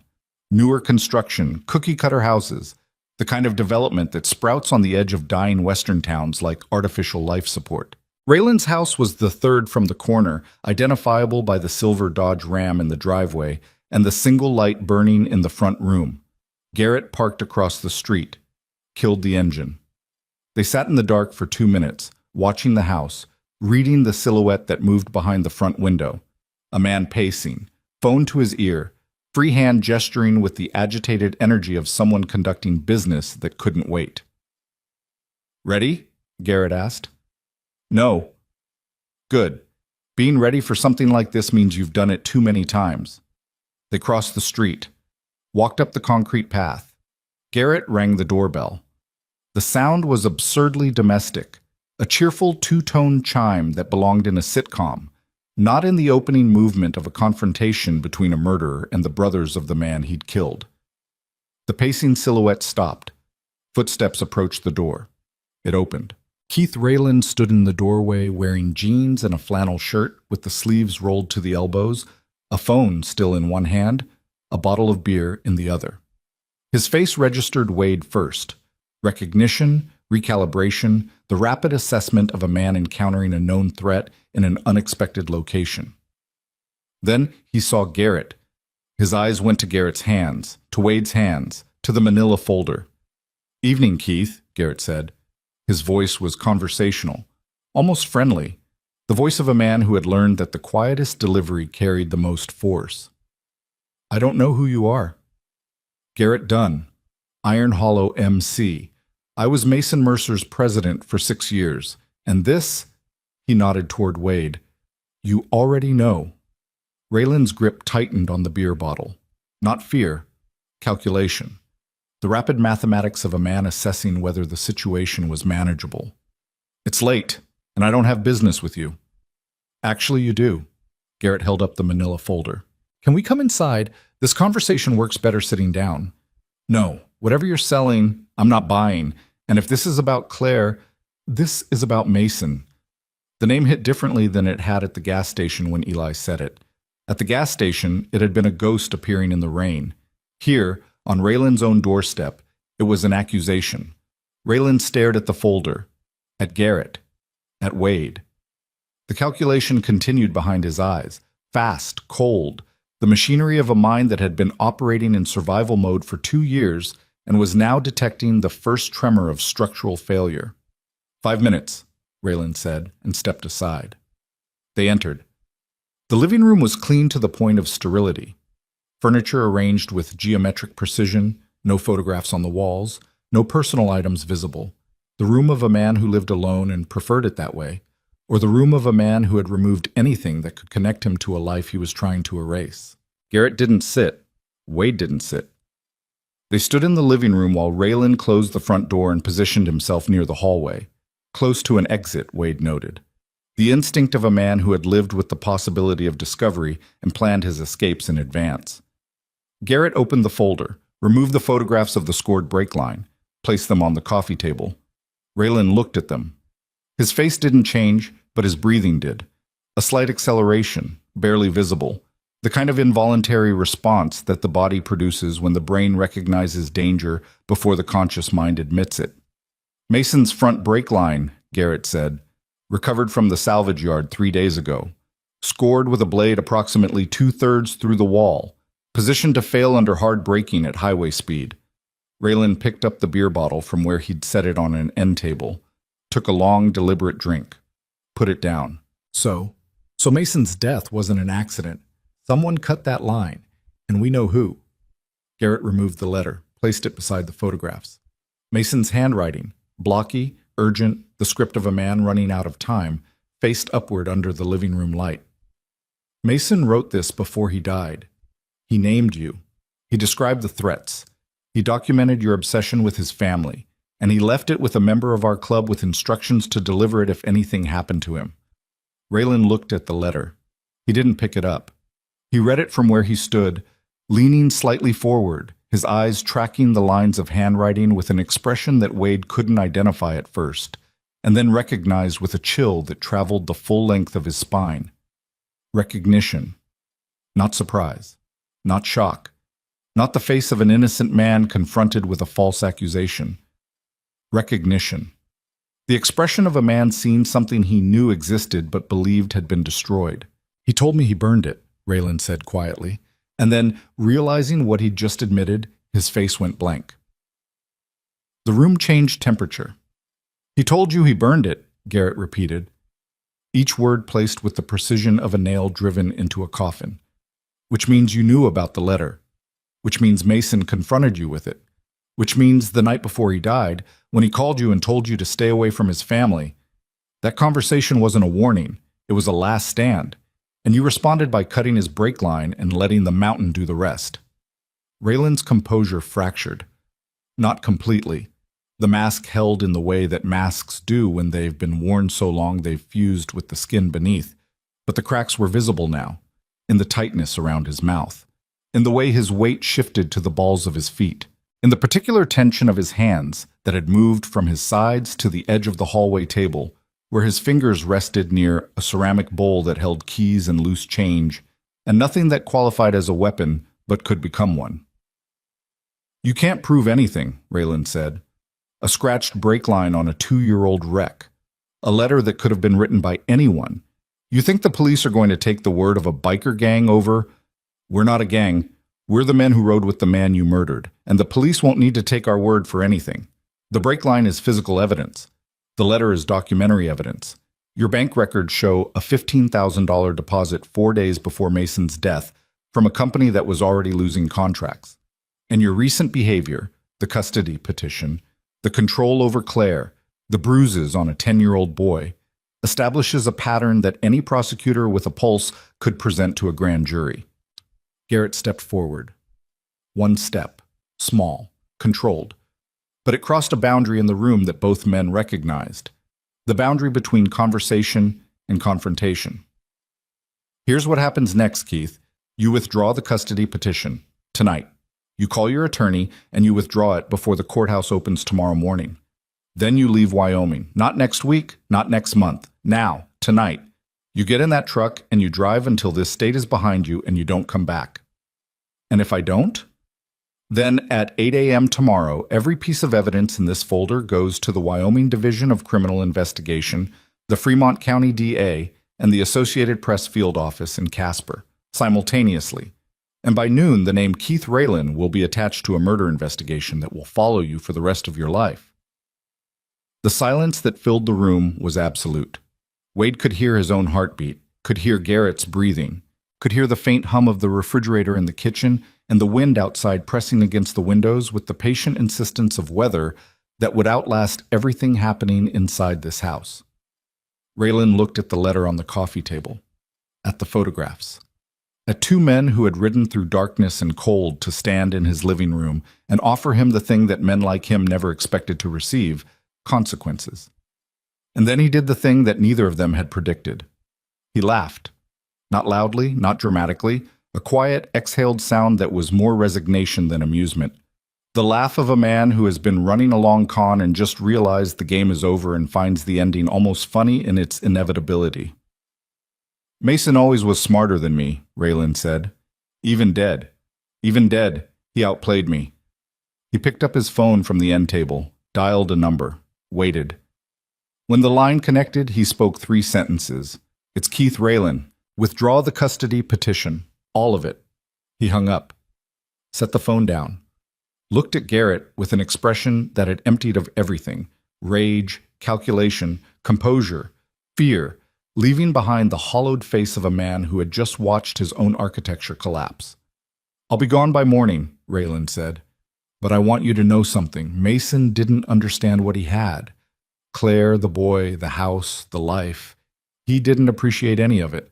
He was out riding with you people while his wife worked doubles and his kid ate cereal for dinner. I was there. I showed up. I was the one who—" "You were the one who killed him," Wade said. "You killed him, and then you walked into his home, and you took his wife's autonomy, and you put your hands on his son. You didn't show up for them, Keith. You showed up for yourself every single time." Raylan's mouth opened, closed, opened again. Nothing came out. "Gone by morning," Garrett repeated. "And if you ever contact Claire or Eli again, by phone, by mail, by proxy, by any mechanism available to you, there will be no second conversation. There will be no folder on a coffee table. There will just be consequences, and they won't come with a warning." They left. They walked out of Keith Raylan's house into the frozen Cody night, crossing the street to the truck in silence. Garrett started the engine. Wade sat in the passenger seat with the empty folder on his lap and his hands on his knees and his eyes fixed on the windshield where the first crystals of ice were forming in patterns that looked random, but weren't. They were 2 miles outside of Cody when Wade's phone rang. Holt, breathless, the sound of running, the sound of panic barely contained. "Get back here. Now. Raylan's guy, someone. They came while you were gone. Truck pulled up to the clubhouse 10 minutes ago. 3 men. They didn't come inside, but they left something on the doorstep." "What?" "A gas can. Full. With a note taped to it. The note says, The boy comes home, or the clubhouse burns. You have until sunrise. Wade looked at Garrett. Garrett's foot hit the accelerator. The truck surged forward into the darkness, the engine roaring, the speedometer climbing past 70, 80, the frozen highway blurring beneath them. Raylan had called someone before he called his lawyer. He had made arrangements, insurance, the kind of insurance that men like him always carried. Not policies or paperwork, but people. People who owed him. People who would deliver threats and gasoline to a building where a woman and her son were sleeping. The withdrawal of the petition was real. The surrender was theater. And back at the clubhouse, in a garage that smelled like oil and old coffee and the accumulated weight of brotherhood, Eli Mercer slept beside his father's wrecked motorcycle, while three men stood watch over a gas can left by strangers on a doorstep that had never been a fortress but was about to become one. The night was just beginning, and the war Garrett had tried to prevent was already at the door. Garrett's truck hit the clubhouse gravel at 9:23 p.m., the headlights sweeping across a scene that looked like a war council frozen in mid-breath.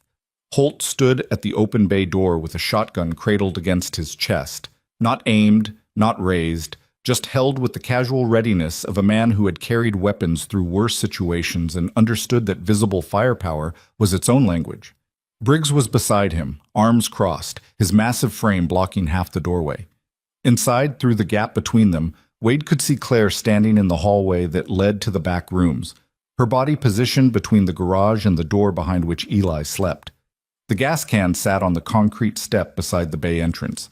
Red plastic, 5-gallon, full. The note was taped to the handle with blue painter's tape, handwritten in block letters on a torn piece of cardboard, the penmanship of someone who wasn't trying to be identified. Wade picked it up, read it again even though Holt had already told him what it said. The boy comes home or the clubhouse burns. You have until sunrise. Cameras? Garrett asked, stepping out of the truck. We don't have cameras, Holt said. Never needed them. Description of the truck? Dark-colored pickup, newer. 3 men inside, maybe 4. They pulled up, one guy got out, set the can down, got back in. Whole thing took 30 seconds. By the time I got to the door, they were already at the end of the road. Garrett took the gas can and the note inside. He set both on the workbench beside the manila envelope that still held Mason's letter, creating a display that told the entire story in objects. A dead man's testimony beside a murderer's threat, the past and present of the Mercer family's suffering laid out on cold steel under hanging shop lights. He's bluffing, Dutch said. Dutch had returned from Casper 20 minutes earlier, the lawyer's retainer agreement signed, and a court appearance confirmed for 9 a.m. The legal track was in motion. But the legal track existed in a world of schedules and procedures and reasonable timelines, and Keith Raylan had just introduced a variable from a different world entirely. Maybe, Garrett said, but we don't bet a woman and a child's safety on maybe. So what do we do? Sit here all night waiting for somebody to throw a match? No, we call the police. The words landed in the garage like something dropped from a height. Every man in the room looked at Garrett, calling the police, inviting the system into the clubhouse, opening the doors to badges and questions and the inevitable scrutiny that came with law enforcement attention went against every instinct the Iron Hollow MC had operated on for decades. They handled their problems internally. They kept the world at arm's length. The clubhouse existed precisely because it was a place beyond the reach of institutions that had failed every man in the room at one point or another. But Garrett wasn't protecting the club tonight. He was protecting a 10-year-old boy. We call the sheriff's department. We report the threat. We hand them the gas can and the note. And while they're here, we hand them copies of everything. The brake line photographs, Mason's letter, the bank records, Claire's medical documentation. All of it, tonight. Not tomorrow. Not at the courthouse. Now. Garrett, I know what I'm doing. His voice was steady, but his left hand tremored against his thigh. And he didn't hide it this time. I know what it costs. I know they'll look at this building and see exactly what Keith Raylan wants them to see. A bunch of bikers with a scared woman and a kid in a room that smells like engine oil. I know the optics are terrible, but the alternative is sitting here until sunrise playing defense against a threat we can't see, with a child sleeping 40 feet away, gambling that a man who has already committed murder won't follow through on an arson threat. And I'm not making that gamble. Not with Eli in the building. Nobody argued.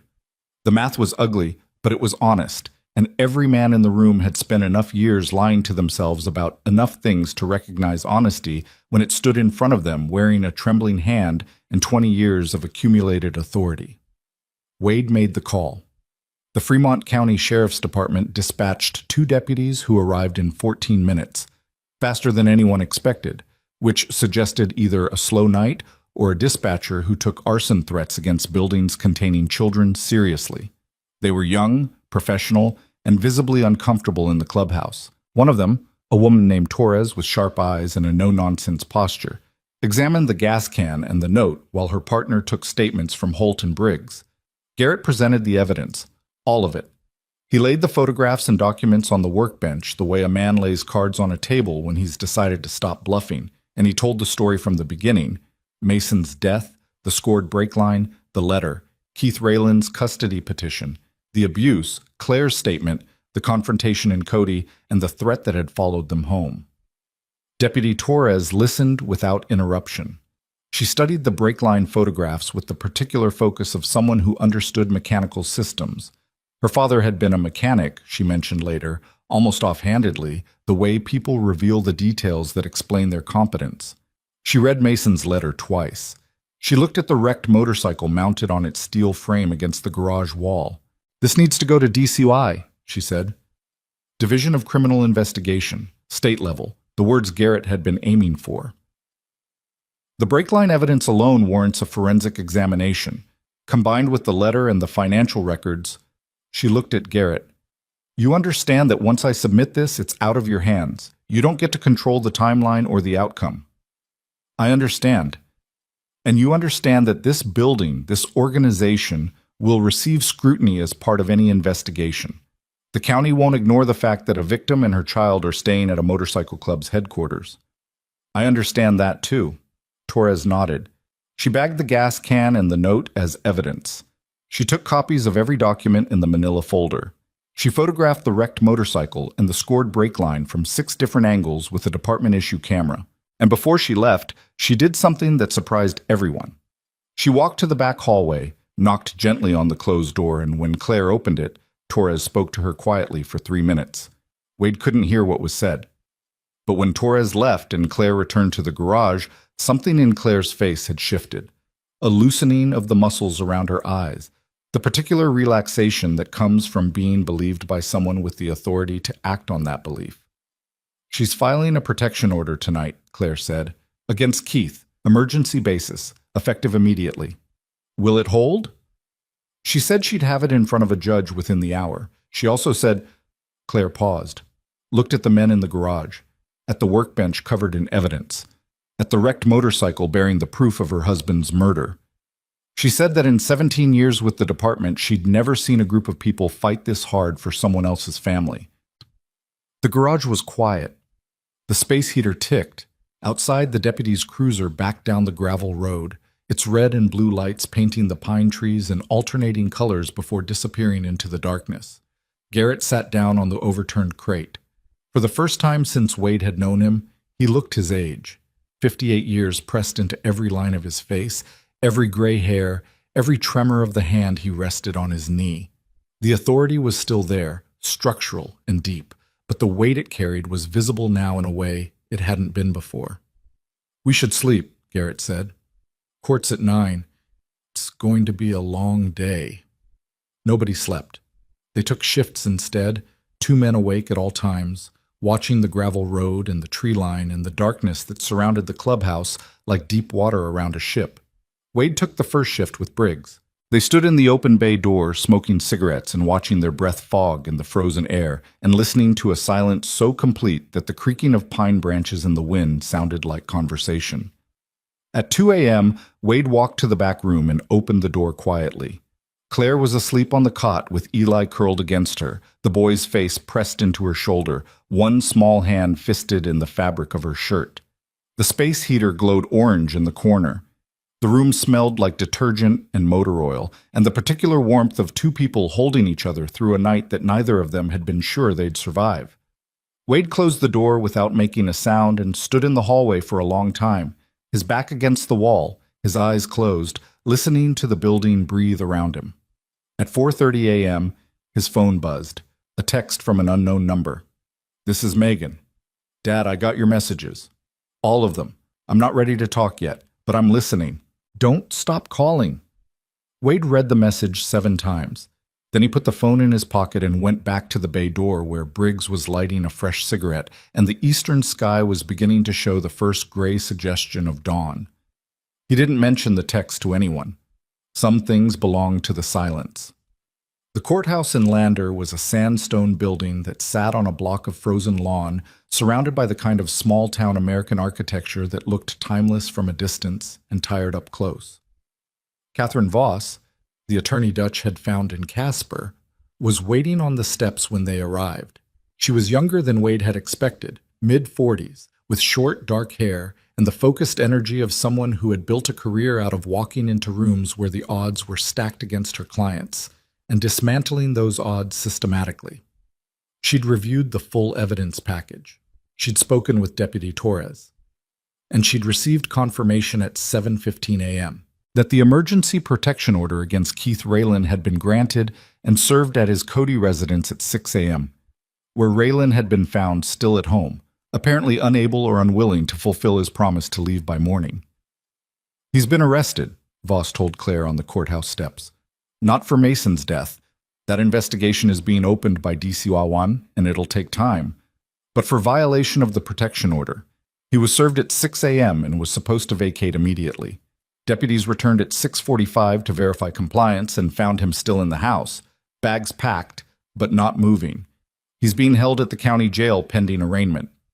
Claire absorbed this standing on the courthouse steps in borrowed clothes.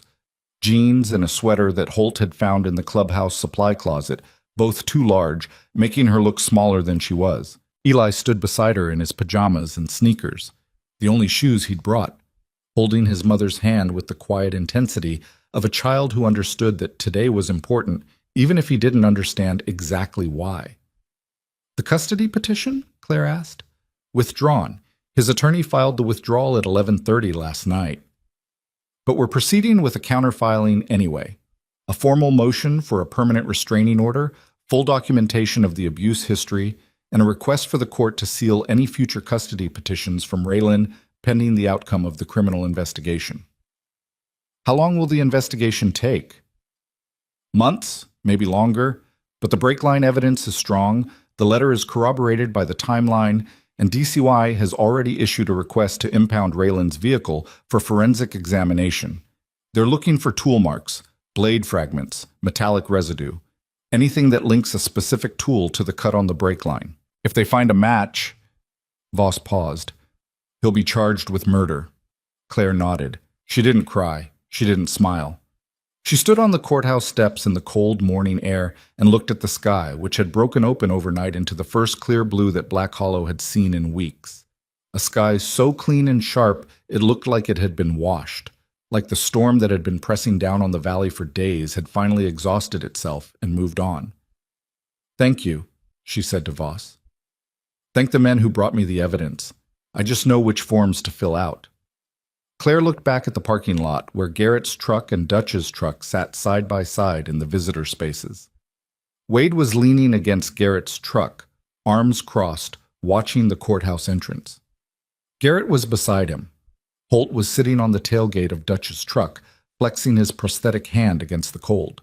Briggs stood apart from the group, smoking, his massive frame throwing a shadow across the frozen pavement. They weren't watching the courthouse because they expected trouble. They were watching because it was what they did. Keeping watch. Standing post. Being present in the only way they knew how, physically, silently, with the particular stubbornness of men who had decided that this family belonged to them and would not be abandoned again. The hearing took 45 minutes. It was procedural, administrative, the legal equivalent of paperwork. The judge reviewed the protection order, accepted the custody petition withdrawal, granted Voss's motion for the permanent restraining order, and recommended that Claire contact victim services for additional support. He also noted, with the look that fell somewhere between concern and curiosity, the presence of 4 men in leather-adjacent clothing sitting in the gallery behind the petitioner's table. none of whom spoke or moved or did anything except exist with the controlled intensity of people who had been through something together and were not yet finished. After the hearing, they drove back to Black Hollow in convoy. Garrett's truck, Dutch's truck, Claire's Civic, which Holt had driven from the Garfield house that morning after checking the property for signs of intrusion and finding none. The caravan of vehicles moved through the highway like a small migration, heading north through landscape that was beginning to thaw under the first real sun in days. They stopped at Rosie's Diner on Main Street, not because anyone was hungry, though everyone was, but because the diner was the kind of place where people went after something terrible and something important had happened simultaneously, and the only appropriate response was to sit in a booth and drink coffee and let the ordinariness of a laminated menu and a waitress who didn't care about your problems do the work of bringing you back to the surface. Eli ordered pancakes. He ate 3. Wade watched him eat and felt something unlock inside his chest that had been sealed for years. Not joy exactly, not relief, but the particular sensation of a man who has been holding his breath so long he's forgotten what exhaling feels like, and then remembers. Claire sat across from Garrett. They didn't speak for the first 10 minutes, just drank coffee. The diner's fluorescent lights hummed overhead, and outside the window, the main street of Black Hollow looked the same as it always had. Tired, struggling, underfunded, the architecture of a town that refused to die even when every economic indicator said it should. "What happens now?" Claire asked. Garrett wrapped both hands around his coffee mug. The left one trembled. The right one steadied it. The balance between them, the damaged and the functional, the failing and the compensating, seemed to Wade like a metaphor for everything the club had ever been. "Now you go home," Garrett said. "To your house, your life. We fix whatever needs fixing. The porch, the window, the heater, the car. We cover the rent until you're stable. No terms, no conditions, no key." "For how long?" "For as long as it takes." "That could be a long time." "We've got time." Claire looked at her coffee, at the diner, at the men scattered across 2 booths and a counter stool, eating eggs and bacon and toast with the unself-conscious appetite of people who had been awake all night and were running on adrenaline and caffeine and the kind of stubborn physical endurance that came from years of riding through weather that should have stopped them. "Mason kept you away from us because he thought you were the danger," Claire said. "He thought the club, the rides, the lifestyle, the risk, was the thing that would hurt Eli. He never told you about us because he believed that separation was protection." She set her mug down. "He was wrong. The danger was never you. It was the person he trusted because they shared blood, and the protection, the real protection, was sitting in a garage 40 miles away the whole time, waiting to be called." Garrett didn't respond immediately. He looked at Eli, who was building a small fortress out of sugar packets on the diner table, his fingers moving with the careful precision of a boy who had inherited his father's mechanical instincts and his mother's determination to make something useful out of whatever materials were available. "Mason wasn't wrong," Garrett said quietly. "This life does carry risk. The road is dangerous. The freedom costs things that most people aren't willing to pay.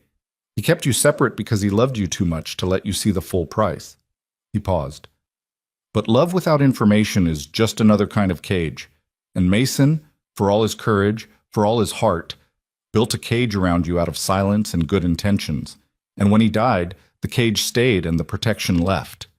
Claire's eyes were wet. She didn't wipe them. She let the tears sit on her cheeks like evidence of something she'd been holding back for so long that releasing it felt more like an act of structural engineering than emotion, a controlled demolition of walls that had outlived their purpose. "I want Eli to know you," she said. "All of you. I want him to know who his father rode with. I want him to learn engines and repairs and whatever else you can teach him. But I need it to be different from what Mason had. I need it to be open. No secrets, no separate lives. If Eli walks into that garage, I walk in with him." "Deal," Garrett said.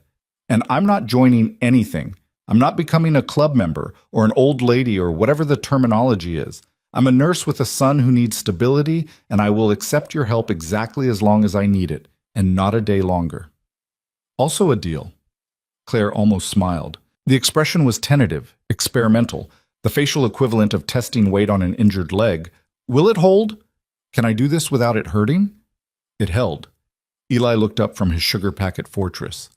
"Can I learn to fix motorcycles?" he asked, directing the question at Wade with the directness of a 10-year-old who had not yet learned that important questions were supposed to be asked indirectly. Wade looked at Claire. Claire looked at Eli. Then she looked at the man who had walked into her kitchen at midnight and stood between her son and violence without being asked, who had ridden through 2 years of his own unresolved grief to answer a phone call from a child he'd met once in the rain.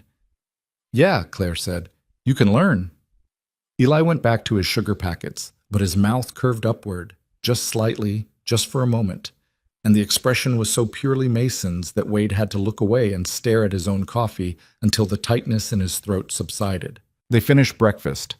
They paid with cash that Garrett put down before Claire could reach for her wallet, and the look she gave him was equal parts annoyance and gratitude, which Wade figured was probably the healthiest combination available to a woman who had spent 2 years accepting help that came with hidden costs, and was still learning to accept help that didn't. Outside, the sun was full now, pale winter sun without warmth but with light. Enough light to see the mountains in the distance, and the pine trees on the ridgeline, and the road that led north to the clubhouse, and south to the house on Garfield Street, where the porch needed fixing, and the window needed glass, and the lock on the front door needed changing. They would fix all of it, today, tomorrow, however long it took. 6 years later, the clubhouse looked different. Not dramatically. The corrugated walls were still flat black, the gravel lot still crunched under tires. The garage bay still smelled like chain lube and burnt coffee. But there were additions. A covered patio on the south side, built by Dutch and Briggs over 2 weekends, where Claire set up a folding table in the summers, and the bikers ate meals she cooked on a grill that Holt had welded together from salvaged steel. A basketball hoop mounted above the bay door, slightly crooked, installed by Eli when he was 12 and never straightened because the crookedness had become a point of pride. A garden along the east wall, small, impractical, tended by Claire during her days off, that produced tomatoes and herbs and a surprising quantity of jalapenos that found their way into everything Briggs cooked when it was his turn to make dinner. The photograph of Mason still hung on the pegboard, but it wasn't alone anymore. Beside it were other photos: the club at a summer ride, Eli's first successful engine rebuild at 13, Claire laughing at something Dutch had said during a barbecue, Garrett sitting on his Electroglide with a paper cup of coffee, and the expression of a man who had found something he'd been looking for without knowing he was looking for it. Eli was 16 the spring he nearly destroyed everything. He'd been working in the garage for 6 years by then, apprenticing under Wade and Dutch, learning the language of machines the way his father had, through touch, through failure, through the patient repetition of disassembly and reassembly until the logic of engines became as natural as breathing. He was good. Better than good. He had Mason's hands and Mason's instinct and, unfortunately, Mason's arrogance, the particular confidence of a young man who believed he understood risk because he'd grown up around it, not realizing that proximity to danger and comprehension of danger were two entirely different things. The customer's Harley, a 2019 Road Glide brought in for a clutch rebuild, sat on the lift in the garage bay. Dutch was supposed to supervise the job, but had been called to a parts run in Riverton, leaving Eli alone with the bike and his own judgment. Eli finished the rebuild in 3 hours, didn't run the safety checks, didn't verify the clutch cable tension, didn't test the free play at the lever. He rolled the bike off the lift, started the engine, and took it out on the gravel road behind the clubhouse for a test ride that lasted 45 seconds before the clutch failed completely at 30 miles an hour, and the bike lurched forward uncontrollably, and Eli ditched it into the drainage ditch at the edge of the property. He wasn't hurt. The bike was scratched fairing, bent highway bar, damaged mirror, but the injuries to the machine were superficial compared to what could have happened. At highway speed on a public road with traffic, a clutch failure like that would have been a death sentence. The exact kind of mechanical failure that had killed Mason. Different system, same principle. A machine that should have been checked and wasn't. A failure that should have been caught and wasn't. A young man who trusted his own ability over established procedure and nearly paid for it. Wade found him in his garage 20 minutes later, standing over the damaged bike with grease on his face and the particular expression of a teenager who knows he's screwed and is trying to calculate the magnitude before anyone else arrives. What happened? Clutch cable. I must have set the tension wrong. It slipped and, "Did you run the safety checks?" Eli didn't answer, which was an answer. Wade's reaction was not measured. It was not calm. It was not the careful, controlled response of a mentor who understood that 16-year-olds made mistakes, and that mistakes were part of learning. It was the explosion of a man who had spent 6 years watching a dead friend's son grow into a version of the same reckless confidence that had made Mason brilliant and vulnerable in equal measure, and who had just watched that confidence nearly kill the boy on a gravel road 40 feet from where his father's wrecked motorcycle still sat on its steel frame. The wrench hit the workbench with a sound like a gunshot. The echo rang through the garage and bounced off the corrugated walls and didn't stop. It just kept ringing, layering over itself, filling the space with the metallic resonance of fury and fear compressed into a single violent action.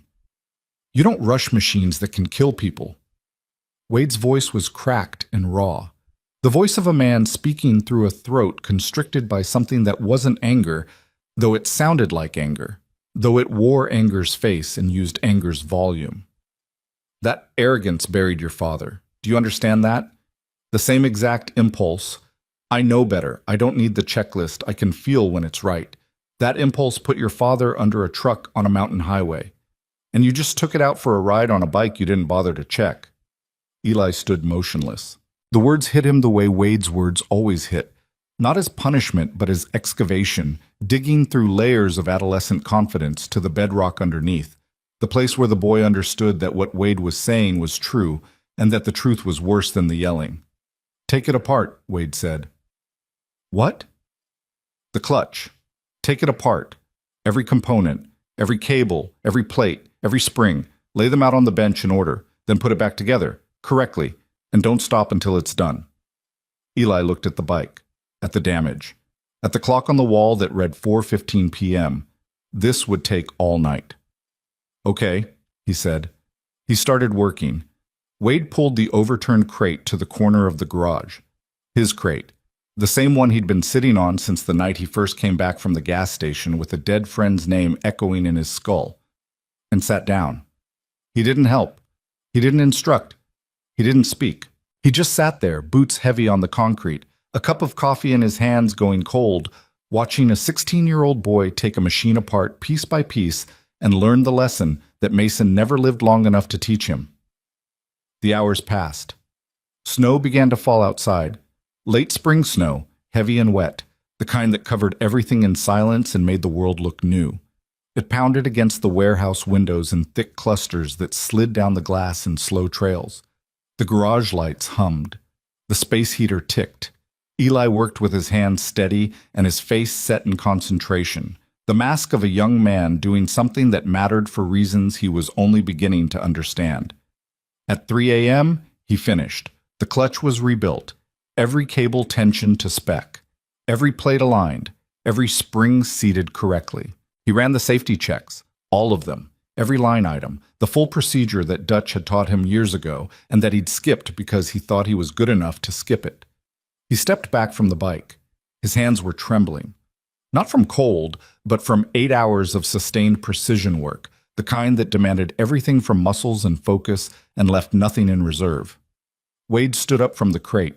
He walked to the bike, inspected the rebuild without speaking, pulling the clutch lever, checking the cable tension, verifying the free play with the mechanical thoroughness of a man who had been doing this work since before Eli was born. It was perfect. Wade placed his hand on Eli's shoulder. Not as a biker teaching mechanics, not as a mentor correcting a student. As a man who had been given a second chance to do the thing he'd failed to do with his own child, to be present, to be honest, to stand beside someone young and frightened and say without words, "I'm not going anywhere. Not this time. Never again." Eli didn't speak. He leaned into the weight of Wade's hand the way a structure leans into a support beam, not collapsing, not surrendering, but accepting that some loads are meant to be shared. They stood like that for a long time in the garage at 3 a.m., snow falling outside, the wrecked ghost of Mason's Harley watching from its frame against the wall, the photograph on the pegboard grinning down at a son who was becoming the man his father had wanted to be but never quite managed. Years later, more years than any of them had expected, because time moves differently when you stop running from it, The clubhouse had become something that none of them would have predicted and all of them needed. Not an outlaw hideout, not a clubhouse, a home. The kind of home that isn't defined by walls or addresses, but by the agreement of damaged people to keep showing up for each other until showing up becomes as involuntary as breathing. Garrett's tremor had worsened. He rode less, managed more, spent his mornings in the office with coffee and paperwork and the quiet satisfaction of a man who had built something that would outlast him.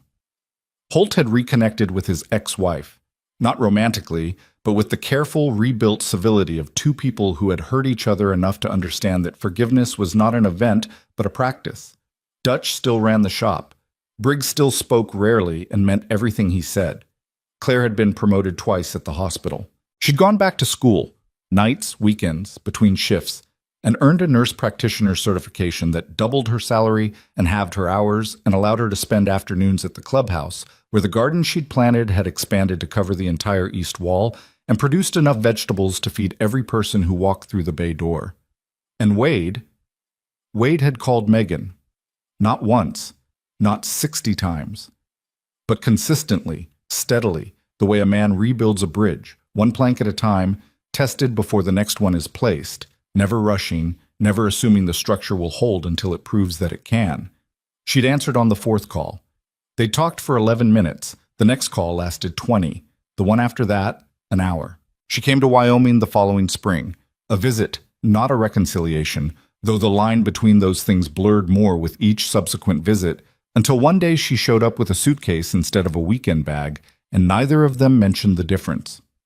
On a warm Saturday afternoon in late spring, Eli Mercer, 19 years old, grease under his fingernails, his father's stubborn jaw, and his mother's steady eyes, knelt beside a younger kid in the garage.